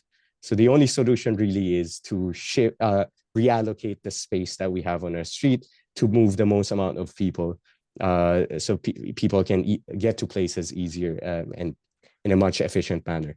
But at the end, all of this, we collect data, we do the analytics, but we want at the end we want to make transport planning easy, right? Sirmo is our latest essentially product or a sub-product of Mobility Vision Plus, but we're transitioning to this name. And we want to make all of that information, all of that analytics, and the recommendations we give, we want to make it accessible, right? And with ChatGPT, I think everyone here has already used ChatGPT in one way or the other. We're creating a tailored AI where it's able to act like a transport planner.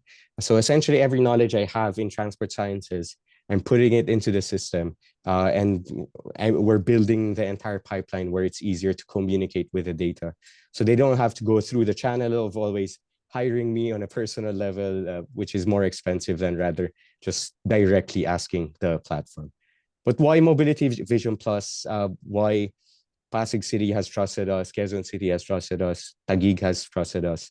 We go around the LGU through each of the teams and talk to each of the relevant teams. Kasi tinitignan namin, ano ba yung currently, paano nila sinosolve yung problem, ano ba yung mga offer namin. It's not just I'm in love with the solution I have and I want to push it there. We're essentially in love with the problem. We want to understand ano ba talaga yung root problem within the city, and how can we introduce technology that solves their problems.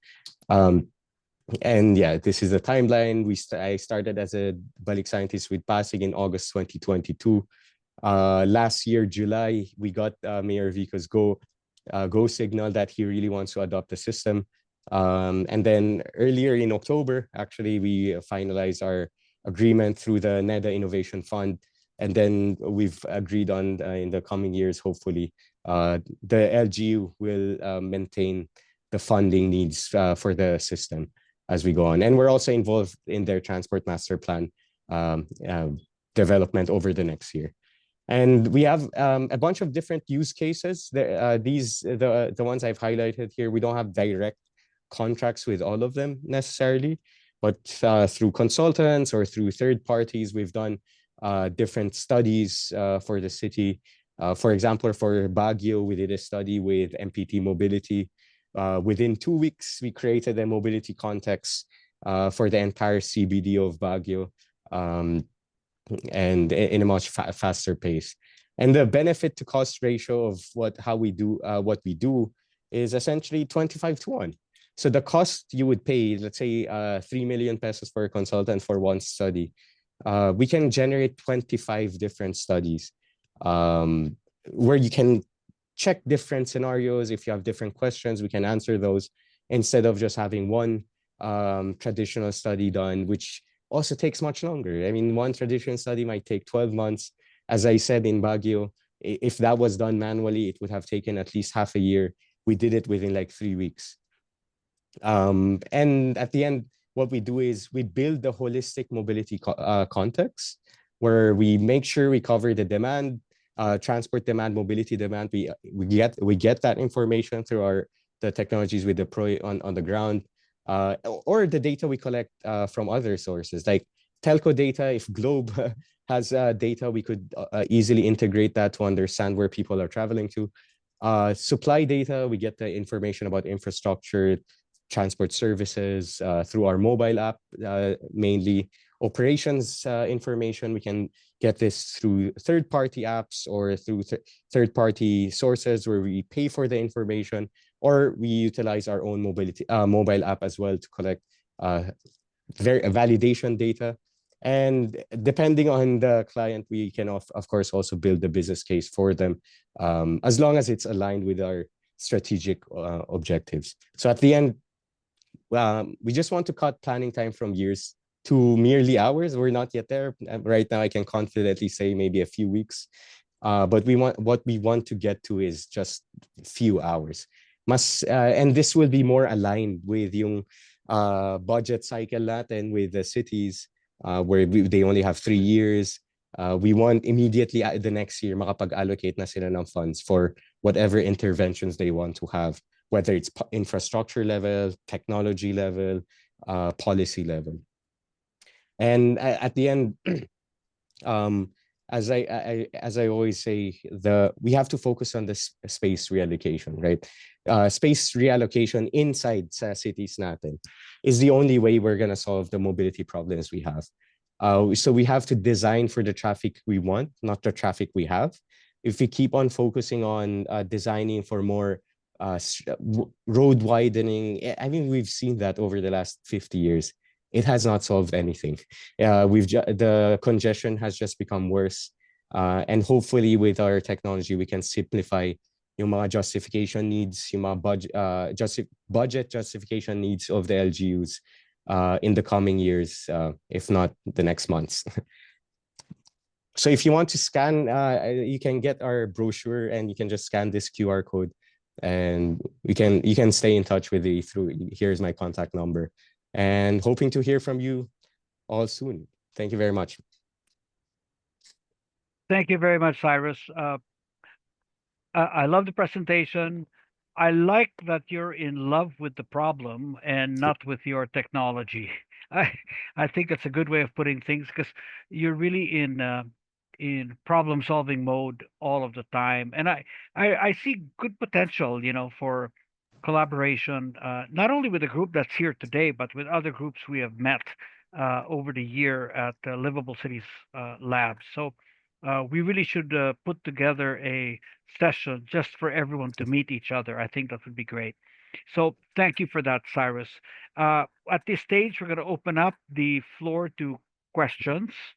I'd like to invite Pedro Silva, Chief Technical Officer at Dryad, to join us, together with Anand Nandakumar, Strategy and Business Transformation Advisor at Globe, Ethel Garcia, Regional Account Manager for Southeast Asia at Clarity, and of course, Syrus Gomari, CEO and founder of Mobility Vision Plus.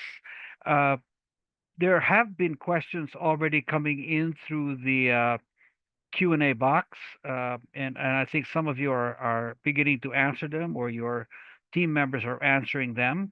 And we've got other questions, hopefully they'll come in from the audience. So let me start with some of the questions. Let me scan through them.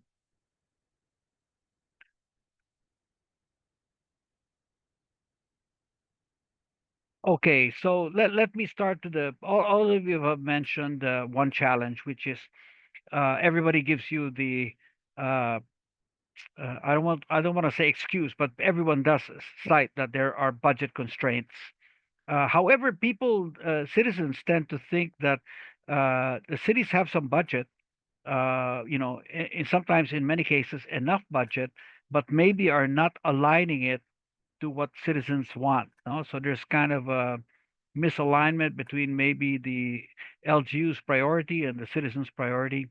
And some are suggesting that mayors should have the heart to help their cities become intelligent cities or smart cities. So for each of you, how do you go about persuading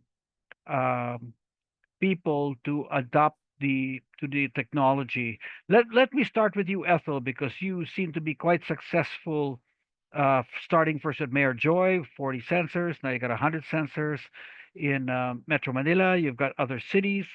You've got the Breathe Metro Manila project running. So you're obviously very persuasive in getting mayors to ante up some support behind this. How do you go about it, and what's your advice? Yeah, it's actually very difficult, to be honest. We, as much as we want that this effort would be like a viral thing, each city is copying another city. But yes, it's true in terms of priorities and then the funding limitations, because not all cities actually don't have the environmental management offices that is focusing on this kind of problem. So we need to find other ways on how can they give funding. So the reality now, it's because of the disaster risk reduction management angle. So we use Mhm. that in order to persuade the city mayors to actually put up and start air quality monitoring, because at some point it could become like it's an emergency a case. It's a disaster case as well in terms of public health. So, Mhm. and also because of the TAA, since it's continuously, I would say not erupting, but it's an active volcano. So somehow with Metro Manila, it's really like a focus for the disaster risk reduction management offices. So we have Mhm. some angle on that, getting funding. Okay, thanks. Okay, Cyrus, how about you? You've been you have been reasonably successful. You've got Pasig, you've got Quezon City, you've got some other cities, Baguio, that you're working with. So, how were you able to Okay. persuade the mayors, or Mhm. what kind of mayors were you working with that you know resulted in good alignment? Yeah. So for all of them, the arrangement has been very different, I must say, because we have the angle we take is depending on their um, their political strategies. I guess that's another way to put it. First, well, for Quezon City right now, my engagement with them is still through DOST, through the DOST Balik Scientist program. So the DOST Balik Scientist program paid for it, so that I can deploy this with Quezon City and hopefully follow the same path as we did in Pasig and Taguig, where I came in initially, tried to understand how their teams are structured within, try to understand where their budgets are going through to how are they planning for those projects, kasi for mobility, for transport, yearly all LGUs, I can confidently say all LGUs yearly allocate budget for infrastructure. Whether that infrastructure is useful or not is a different story. um, so so that's the angle we're going through at the moment. We're trying to understand, okay, who are the different departments involved in the budget process? Who are the different counselors involved in the budget process? Understanding everyone's needs and wants. And through that, we bring in our technology, right? It's the technology part, to be honest, I would say is probably the easier part. Mhm. Mhm. And I'm sure somebody else has already thought about the technology aspects. But on navigating this process of understanding the different teams, getting everyone's buy-in, that's how we're trying to. I mean, we haven't been always successful in the different engagements we've had. I mean, we're quite young, right? We're only like 1 year old as a startup. So, but so far, I think we've gone far considering how slow the sales cycle can be with government contracts. But we're getting more and more traction. I think next year we'll also get a few mayors from Cavite um, to purchase us. We have an interesting setup where it's a mixture of the technology and consultancy, and our system is and maybe another thing I can say about it is it's patented. So I think it simplifies a few things in terms of, let's say, through for the procurement process. It's clear that not many people can provide this.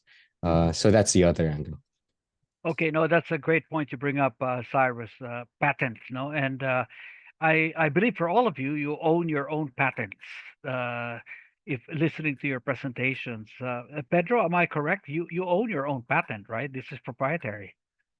Yeah, that's correct. We hold patents in different areas, ranging from the sensor itself and the detection mechanisms to the IoT mesh infrastructure.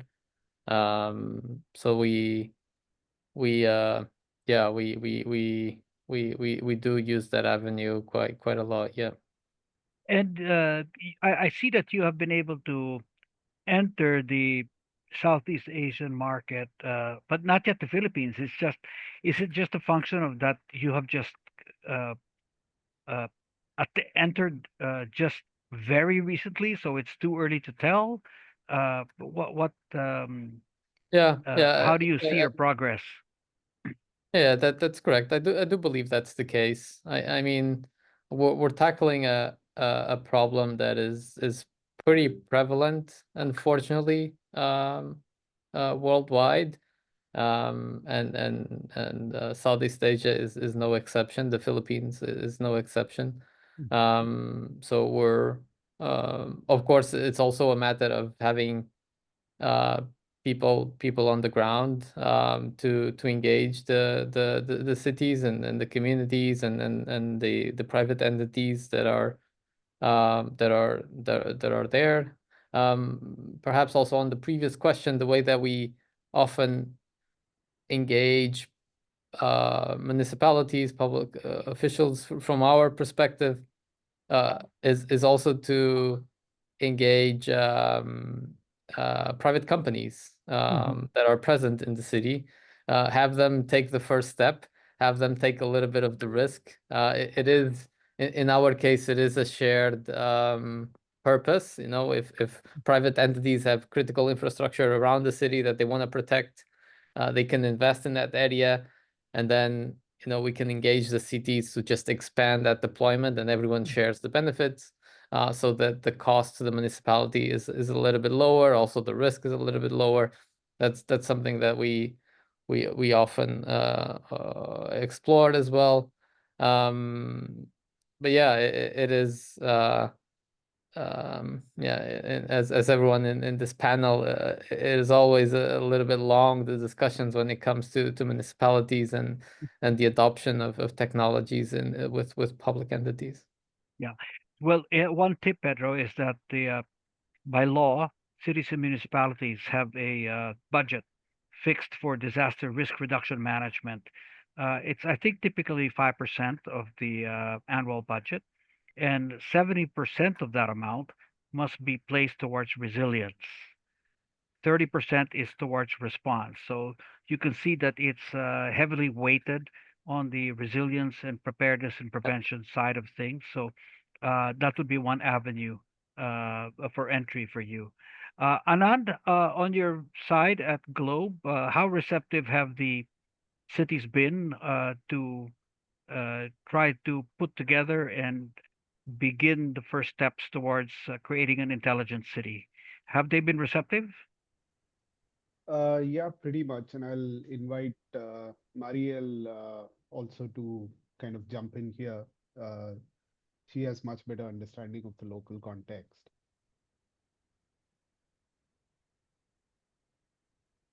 Marielle, go ahead. You're on mute. Good afternoon, everyone. We've been having different projects with governments already. We've been doing different assessments and helping them out with the development of their roadmaps in terms of the different projects to be we call it intelligent cities for Globe. Okay, so quite receptive, no? Yes. Okay, Ethel, I have a question for you here from one of our viewers.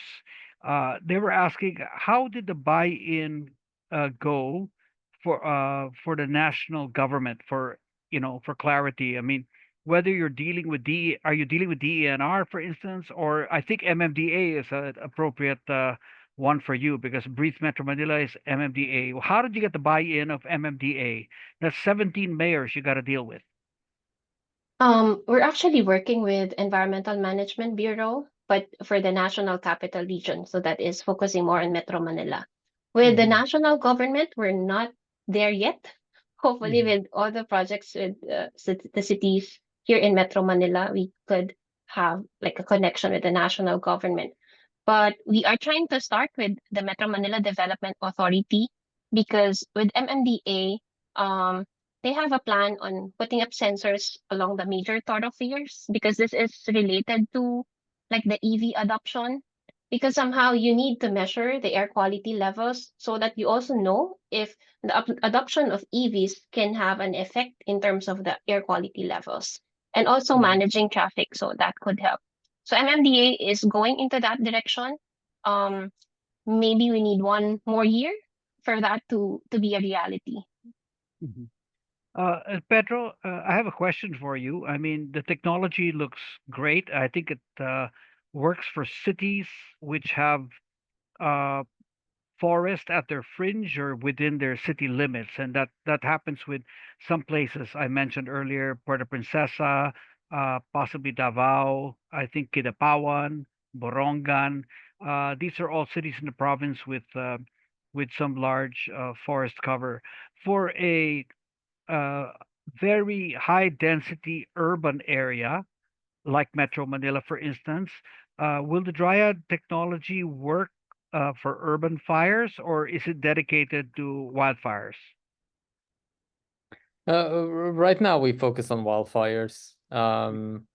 This is partially because we've tuned the technology for that use case.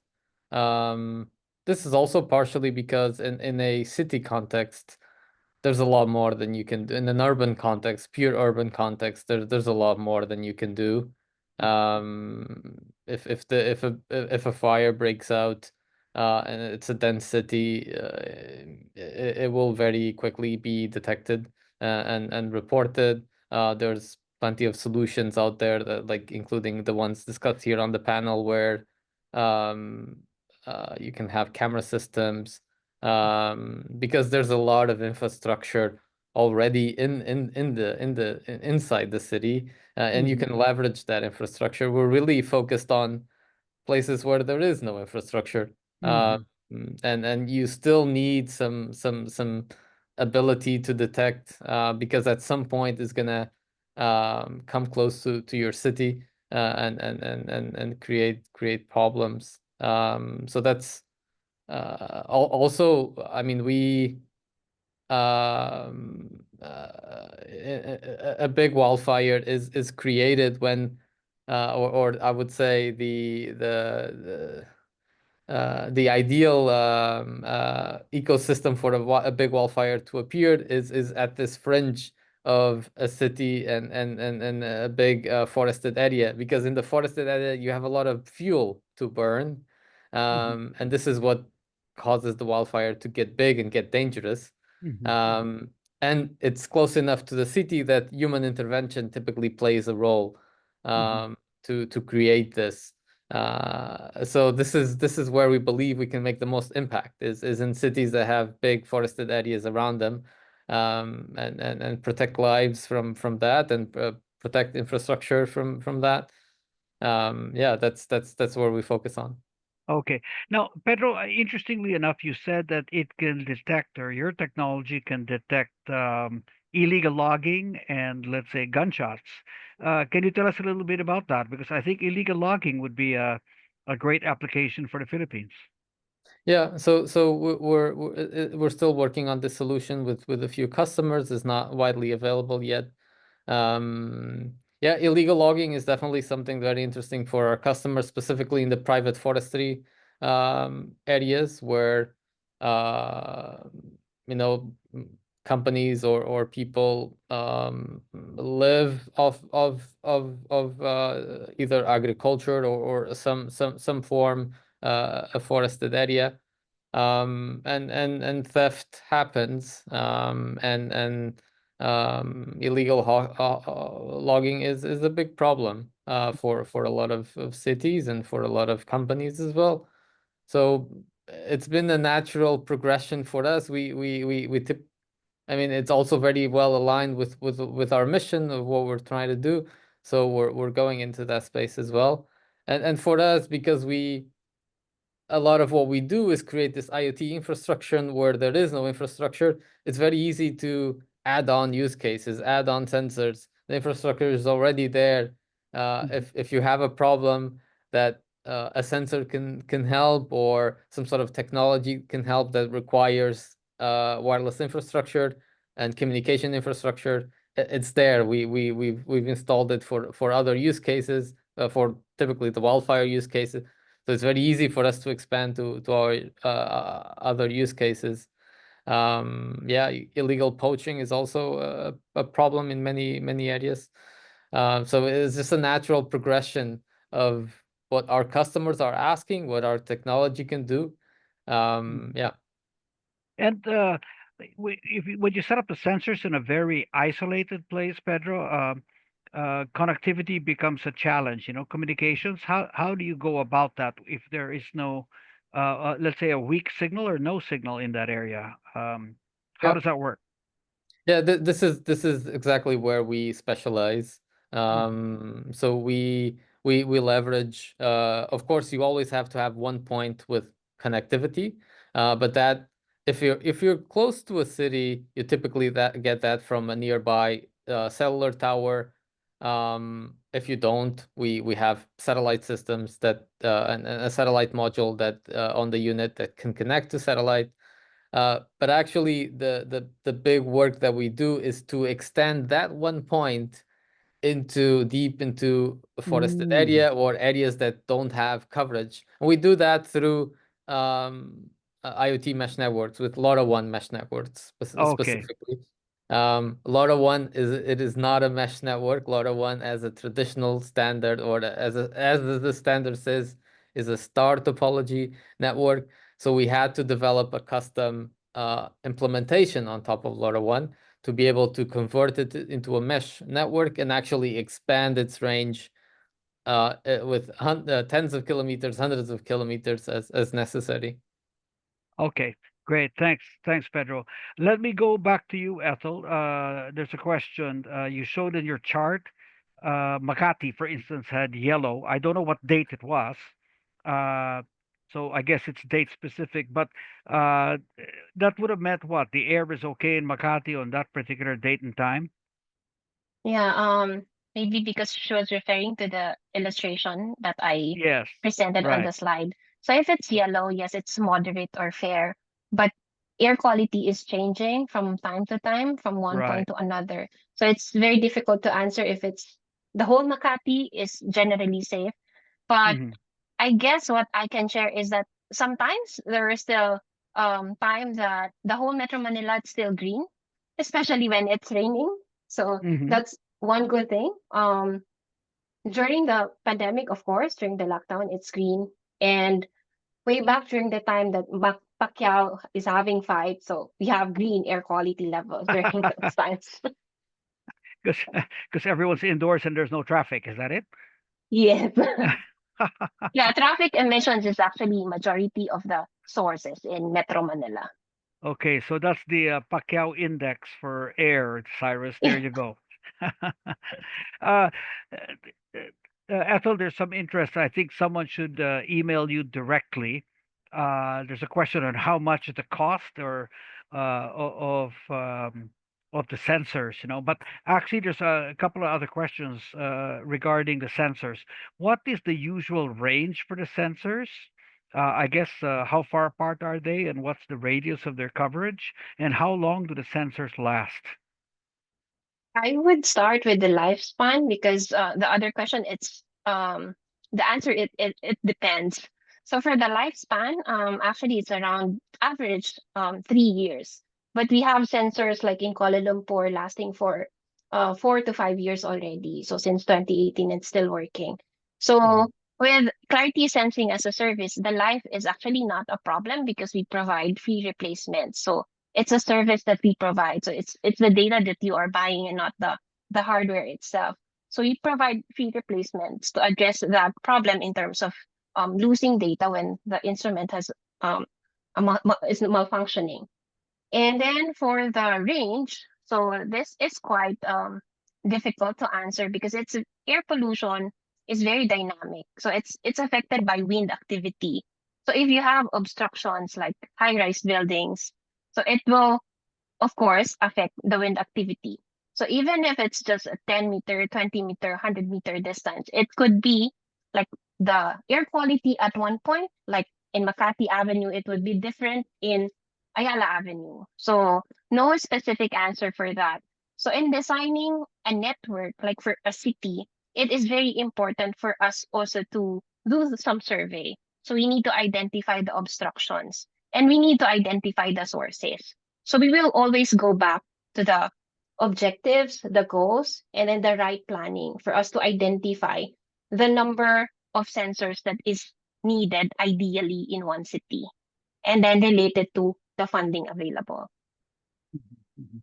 Okay. And like I said, for those of you who are interested in supporting Clarity and its deployment of sensors, kindly direct your questions straight to Ethel. And so, Ethel, if I remember correctly, your email address is ethel@clarity.io. Is that correct?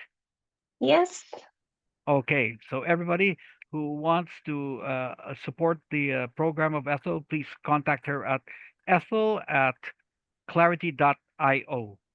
Okay, a question for you, Cyrus. Based on the mobility data that you've gathered from Philippine cities, what should local or national governments prioritize in their development of cities that are going to be walkable, where transportation is intermodal, and the cities are livable? What advice would you give transport planners in government? Yeah, well, I can give many, but as I always mention, the way we're tackling it is we're really focusing on local level measures that somebody can deploy. It's as simple as, oh, you have a bit, because this is also how our platform does it. Like we identify 20 problematic areas, and then we have a ranking for those problems in terms of how the city can prioritize it. But in terms of what to prioritize in with regards to walkability, was it? Yeah, I'm reading the walkability, intermodal, livable and cities. intermodal, yeah. Yeah. Well, first you should always have you should start with a plan, right? Although this is a bit counter intuitive to what I was saying earlier. You need to have a strategic plan in place that sets your strategy for the years to come, not just for the next 1 month of 1 year, but over the next 10, 15 years. And DILG more recently has mandated that all local governments create a local public transport route plan. But that is just one among many. But even if they start with that one, so I'm just essentially reiterating what DILG has already mandated from the LGUs. If they just start with that one, and of course, if you tied up with our technology, then that's what you should prioritize. If because our technology also speeds up the process of developing those plans, which will set the strategy for them over the years to come. And mobility and transportation is an ever evolving problem, not a problem, it's ever evolving all around the world. Like in Munich, where I used to live, the problems are different. They're more now focusing on how can cycling become more convenient for everyone. In our case, we can actually start as simple as, can we just have continuous walk paths uninterrupted wherever I go throughout Metro Manila? If we start with that, we already solved a lot of our problems, to be honest, because there are many distances where people could just walk it, and the ones who can afford to buy a car, they would rather drive it because it's not so safe to actually walk that distance to, I don't know, the closest sari store or grocery store, which is very close to your home. So if we focus just on that, a very simple problem, but if we scale that on the entire city, it solves a lot of problems. We don't have to always start with a grand project that, oh, the train is going to solve all of our problems. The train also costs a lot of money, Yeah. right? Cyrus, based on all the data you have, Yes. have you been able to advise, let's say, cities or Mhm. transportation people at the national government level how to plan out a route system? Let's say, how do Mhm. tricycles feed into the jeepneys feed into buses, buses feed into trains, because Yeah. everything seems to be a little disjointed and unconnected in many of our cities. It's not really truly intermodal. Can you give advice on where to set the stops, for instance? Yeah. So that's actually what we're doing today. Like this is exactly what we're doing for Pasig and Quezon City. We're also helping it out in there. So I'll just address one of those, the ones you mentioned, like for example, for public transport stops.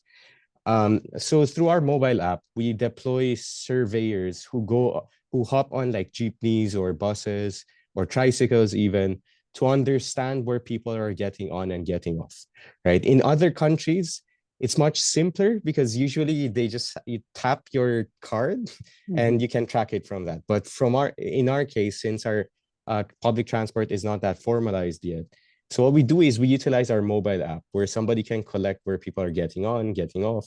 And through that, it's a data-driven process where we understand, okay, every 150 meters on average, people get off, right? But on our map, on the dashboard, we can specifically see where these people are getting off.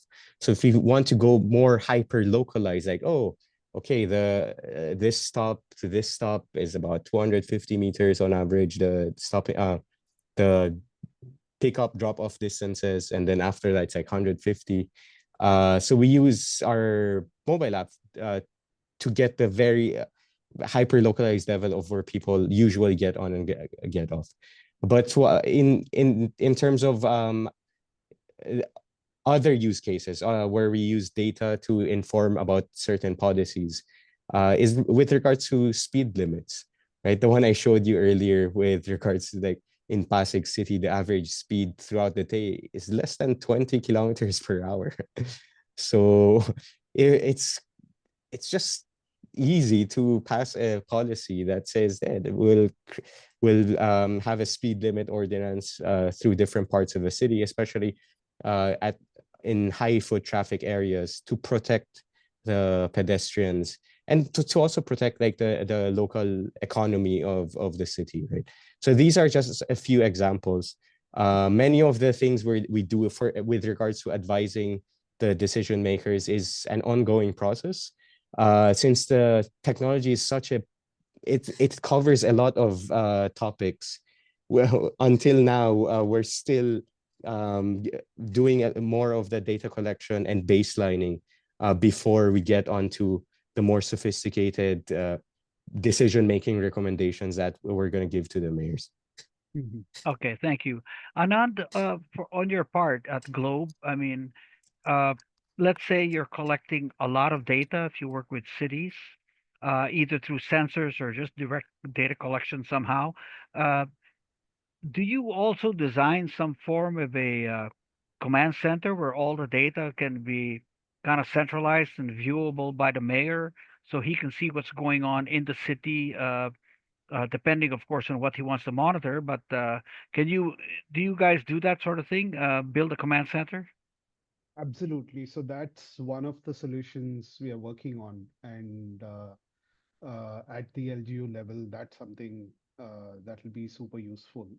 How we can leverage with the right kind of data privacy considerations, the data that we have from multiple sources, right? So both on the consumer side as well as the business side, and put that together both for LGUs in terms of command center offerings, um, but also I think Cyrus mentioned in terms of traffic flow management and so on. So there are several applications even outside of the command center where that could be put to use. So that's definitely on Globe's agenda. And again, what we want to do is partner with the LGUs and other stakeholders, could be other private sector startups, academia, to try and come up with something that works at the LGU level.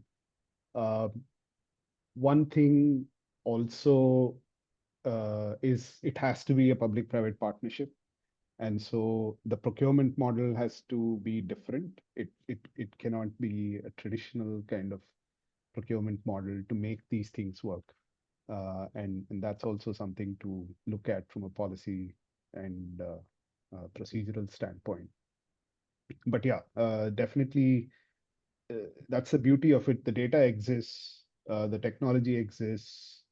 Uh, Technology, I think Pedro was talking earlier, technology is never the issue. It's more the commitment and the vision and the goals on what we actually want to achieve. So again, taking transportation as an example, um, and I can talk of Singapore as an example, uh, and Copenhagen, which I mentioned. In Singapore, the whole transportation policy is centered around you should be able to get from any end of the city to the other end of the city within 45 minutes using public transport. So that is the simple vision. Everyone can understand it. A citizen can understand it. A policymaker can understand it. It's not complex. It's not some technical jargon. And then how do you break down that problem? And then you go cluster by cluster, understand what the incentives need to be. And it's not just about rerouting and so on. So it's also urban planning. So there are these live, work, play clusters that have come up where basically instead of having CBD areas and residential areas far, far away in the suburbs, it's almost kind of building decentralized clusters where people can work, they can live, they can play. And at the same, then what you see is your long distance kind of traffic, which leads to congestion, starts coming down. Um, again, I can just go on and on, but basically it starts with the vision and the goals, and they don't need to be complex. They don't need to be very technical or anything. Just what improvement do you want to see for citizens? And for transport, it's transportation time and convenience and cost. It's very simple, right? Yeah. Similarly, if you take other aspects, just break it down into simple goals. The technology can then be brought in, and there are smart stakeholders across private, public sector who can then bring that together and make it happen.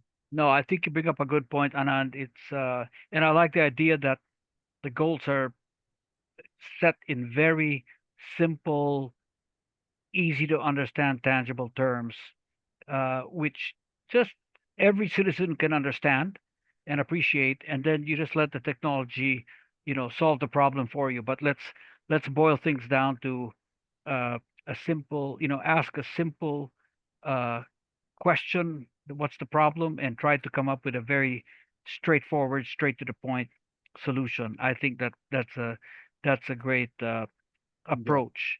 I mean, another example on the business side, just to say, is I should be able to, as an entrepreneur, register and start a business in half an hour. Right. Now, that's a very simple, tangible goal. If you Right. want to achieve it, then you work backwards and say, what do you need? You need an online portal. You need the forms already there. You pull data from existing information that already exists. So the process, you can do online payment if there is a payment in. Then you configure the technology to enable that goal, right? Yep. So that's why it starts with the goal and the plan, and then the outcome that you really want to see, and then comes the technology after that. Yeah, I know that's an excellent idea, excellent approach. Ethel, I have a couple of questions for you.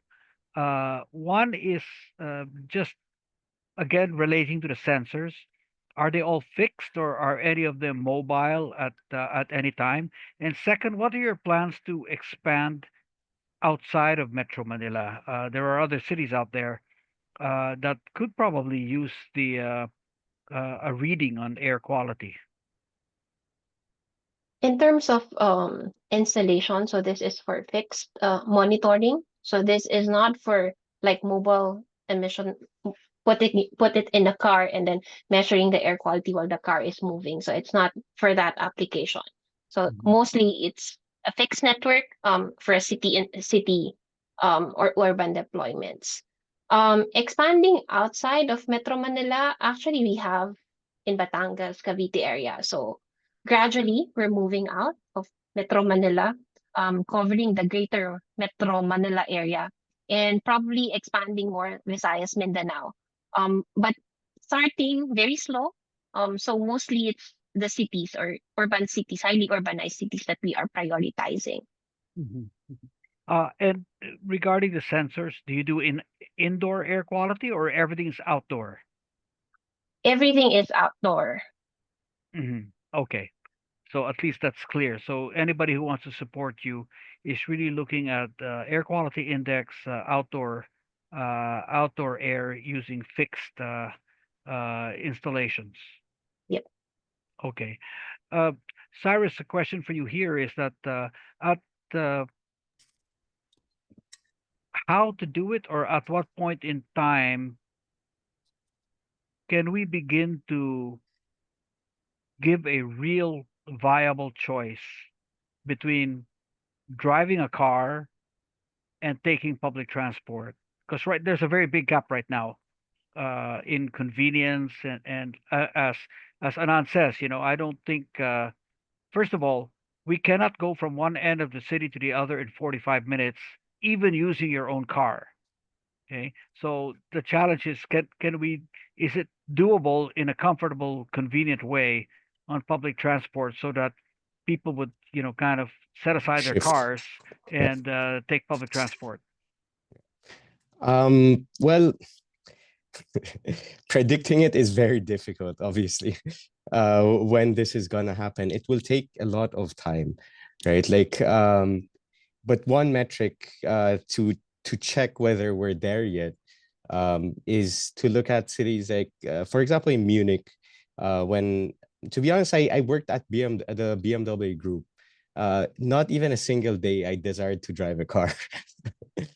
Because it was much faster to get to the office with a bike or just take public transport, right? So that simple metric of time, let's completely ignore safety for for now. But let's say, okay, just time. If everything were equal, at the end, time is the main measure of what you're gonna choose, right? Which mode are you gonna choose? In many cities around the world, where they think they've figured it out, like let's say in Kuala Lumpur, when I visited last September, the public transport is better than Metro Manila, much better than Metro Manila. But when you look at you look it up on Google Maps, if you want to get from one point to the other, it's still much faster to get there with a car from point A to point B. So people will always default back to just, yeah, if I can own a car, if I can afford a car, I'll just drive a car. So to get to that point, many things have need to change. But I'm hopeful for the Philippines, especially Metro Manila and Cebu. I mean, Cebu is also getting worse and worse. But a lot of radical policy changes need to happen, where we provide exclusive lanes for public transport where it's feasible, where there's enough space. Like, for example, along EDSA. I know a few people who've actually decided to just take the EDSA bus carousel nowadays instead of using their car, because on EDSA, for example, if you're living along or very close to EDSA and also traveling somewhere along EDSA, people already default to like using MRT or the bus because it's much faster than a car. But on an entire city level, there's a long ways to go. There's a long ways to go, but as I mentioned earlier, majority of the trips that we conduct, majority of all of the trips we conduct is below 5 kilometers. That distance is very much bikeable even, right? Like, so we have to prioritize these measures, which are much cheaper much cheaper than public transport, to be honest. And we should just follow the hierarchy. And what our system does is, at its core, the way it's going to be making decisions, the way it's going to be communicating with its end users, which are planners or decision makers in the city, it follows that hierarchy where walkability is fast, and then walking is number one, and then cycling, public transport, all of the other private transport modes and logistics and others are to follow. It will Okay. probably take, if we're very fast, at least in the next 10 years, we'll see changes. Mhm. Yeah, If we're so very if fast. if I can quickly jump in there, this is Sure, where Anand. innovation comes in, right? The standard way of public transport is you need a metro or you Yeah. need kind of public buses and so on. But if you actually do the analysis, and if what Cyrus is saying is true, most rides are within a 5 kilometer radius, and still people are using cars, then it becomes a consumer problem where you can have public-private solutions. So a private public transport, which is not the jeepney, but let's say a premium shuttle bus, Mhm. where you have Wi-Fi, you can watch your Yes. video, do your calls with frequency of routes, and so on, where there is an entrepreneurial opportunity that's available. And Mhm. then you're giving a viable option, because I'm traveling the same distance in an air-conditioned car and stuck in traffic almost a similar time. Mhm. Now I'll get on to an air-conditioned bus where I'll have more free time to do my own stuff, and the bus has the right frequency, especially around peak times and so on. Mm. Yep. There could be solutions there which some cities have tried with reasonable success. Mhm. So it doesn't always have to be, I need this metro rail underground or overground, or I need this. I'll take Bangalore as an example in India. The government did it. So the government launched a line of AC buses, which at least for the first 3, 4 years were well maintained. The seats were reclining. You had a coffee cup holder. You had Wi-Fi integrated, and the tickets were still kind of subsidized as compared to Mhm. what it would cost you if you take an Uber or a Grab here Or equivalent. grab, yeah. So you saw a lot of people shifting. Mhm. Of course, what has happened now is, because the government is running it, after 3, 4 years, the buses are in disrepair, the AC is not working, the seats are broken, they are not fixed. So it's not, but that could be a public-private partnership Mhm. where you target that segment of car owners and try and. So there are solutions like that where a collaborative model could come up with some elegant solutions to try, which are Mhm. relatively low cost, creates economic value while Yeah, still reducing congestion. you're completely correct, Anand. We're working with someone who has proposed exactly such a solution, and we plan to support it more next year. I have a last question for Pedro. Then I'm going to ask each of the speakers to give us a last message. What would you like to leave as a takeaway in our viewers' minds? But Pedro, just a question: between wildfire and a regular campfire. Uh, can the sensor tell the difference? I mean, would it make a mistake between a wildfire and a campfire? Yeah, so we typically don't, or let me put it that way, our customers typically don't want actual, they're not interested in differentiating those two. Okay. Because if there is any activity within a region that they don't want any activity, if they don't want a campfire, they typically want to react to that. Okay. So in many instances, this is I mean, of course, customers can decide, or firefighters can decide to activate resources depending on the fire risk as well. So there may be a campfire, and then they see the fire risk and they see how the progression of that, let's say, smoke evolves or gas composition evolves, and then make a call. But in many instances, actually, our customers want to detect campfires. They want to react to those because there is a risk it can turn into a wildfire. Into a Having wildfire. said having said that, I mean, we operate with gas sensors. So we are able to distinguish gas composition. And it can distinguish those types of events. But typically what we see from our customers that they're not really interested in that distinction, although it is possible to do. Mhm. Okay. No, great. Thanks. Good to know. First of all, I want to thank all our panelists, and I want to give you a last word, okay, a last message you may want to impart to the viewers. But this time I'm gonna go traditional and start ladies first. So Ethel, I'm gonna call on you first. Thank you, Bill, for the opportunity for giving clarity in sharing our works with the cities. But as I've said, yes, technology is actually helping the cities in addressing air quality challenges, but we're, we don't stop there with one city because air pollution travels, so it knows no boundaries. So what the goal is to have all these cities come together and then form a collective effort in addressing air quality challenges so that we'll have really a livable city, not just one city but all the cities. Hmm. Thanks, Ethel. Okay, Anand, let's go over to you.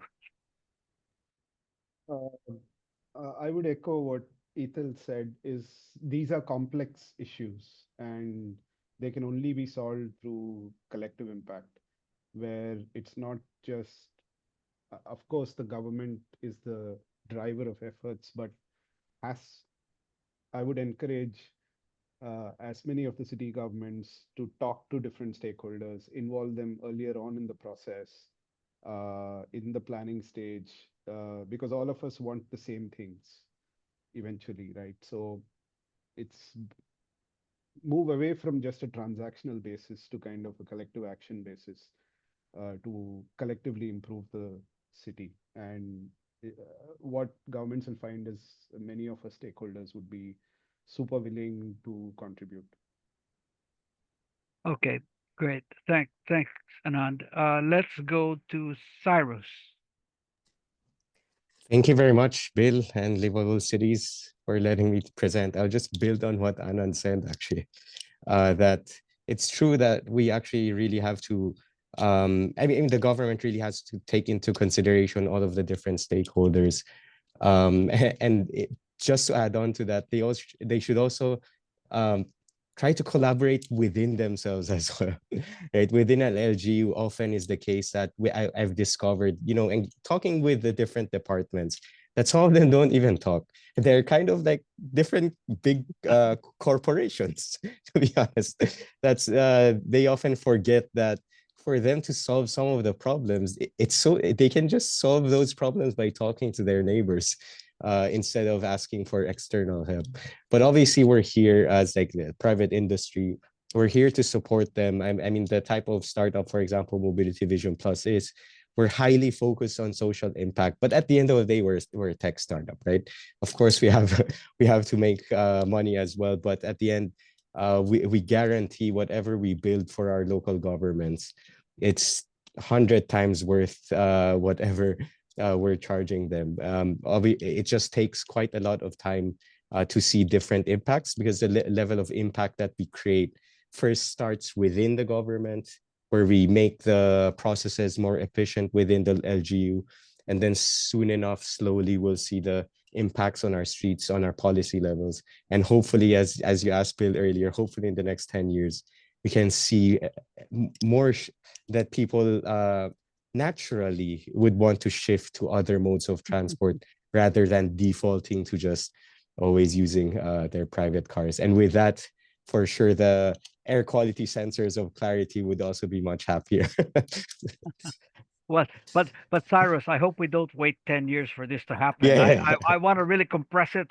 You know, I'm looking 3 to 5 years. I think Oh, yeah, for we've sure. got to really push the envelope here. Okay, and last I'll go to Pedro, who we owe a very special thanks to because uh, Pedro's time zone is exactly what 12 or 13 hours opposite of Manila. So Pedro has been awake this whole time. So Pedro, thank you, and we're gonna give you the last word. No problem. It's my pleasure and thank you, Bill, and thank you for organizing this. I think everyone here in this panel shares the same goals, is to make sure that cities are safe, are livable, and to yeah, make sure that um we incentivize municipalities, governments, public entities. I think there is a role of private entities here as well to cooperate with public entities, because in the end, it's in the community's interest to resolve these problems and to address these shortcomings. And like everyone said here on this panel, we're trying to make our contribution here, but we need municipalities and cities to to be motivated, and I think these types of discussions are perfect for this. So thank you very much for this. Thank you, Pedro. So I think let me just try to recap with a few insights that we picked up from all of you. Number one, all of you stressed that while technology is important, technology is not the most difficult thing to do. Actually, all of you have the technology. I think the adaptation and the use and the appreciation by the government is probably a much more difficult task for each of you. So I think that's something that we all need to collectively work on. The second, I think, is what Cyrus brought up, which is that even within the government, within city governments or national government, uh, one department doesn't always talk with the other department. So they're not sharing information, and things would move a lot faster if they did. So I think that's part of our role in the private sector is how to get people together to discuss it and work from a group think point of view to look for solutions. And I think that this type of collaboration is going to be important. The third is that some form of public-private partnership, I think, is the model that really works for the Philippines. Maybe not everywhere else, but for the Philippines, this seems to be the most workable, effective model for addressing these things. So those are the three things that we need to concentrate on. Finally, I would say it's been very useful listening to all your presentations, and throughout the year, actually, we've listened to some really, really great presentations. And I think I'm going to have to look for a way to organize a get together among all our speakers that we've had over the years, because I think that there's such good potential for partnerships among the companies. I think you could learn a lot from each other in terms of your experience and the difficulties and the successes you've had. But I really think there are good potential partnerships here. By the way, I failed to mention this is our I think our 55th or 56th lab that we have run in the last several years. So we have met a lot of different companies and mayors and people and professionals to speak. So there's a very big network for you to work with. So thank you very much for being part of that network. I hope that you can also find time to mentor cities if should they ask for advice, because I think giving this type of advice kind of um develops the market, if you will, no?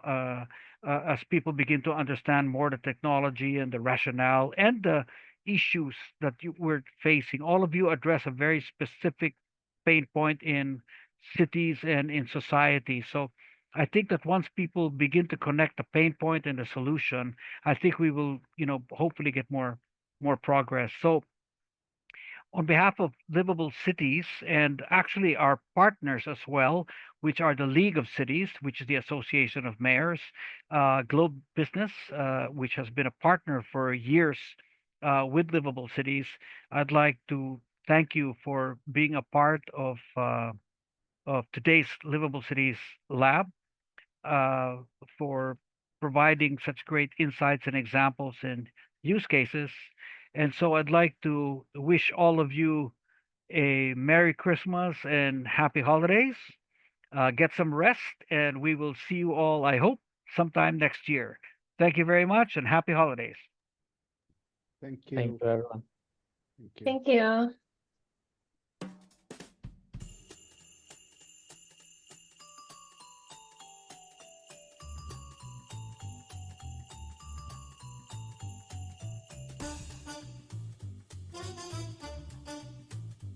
Thanks, everybody. That was great. Bye.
Okay, guys.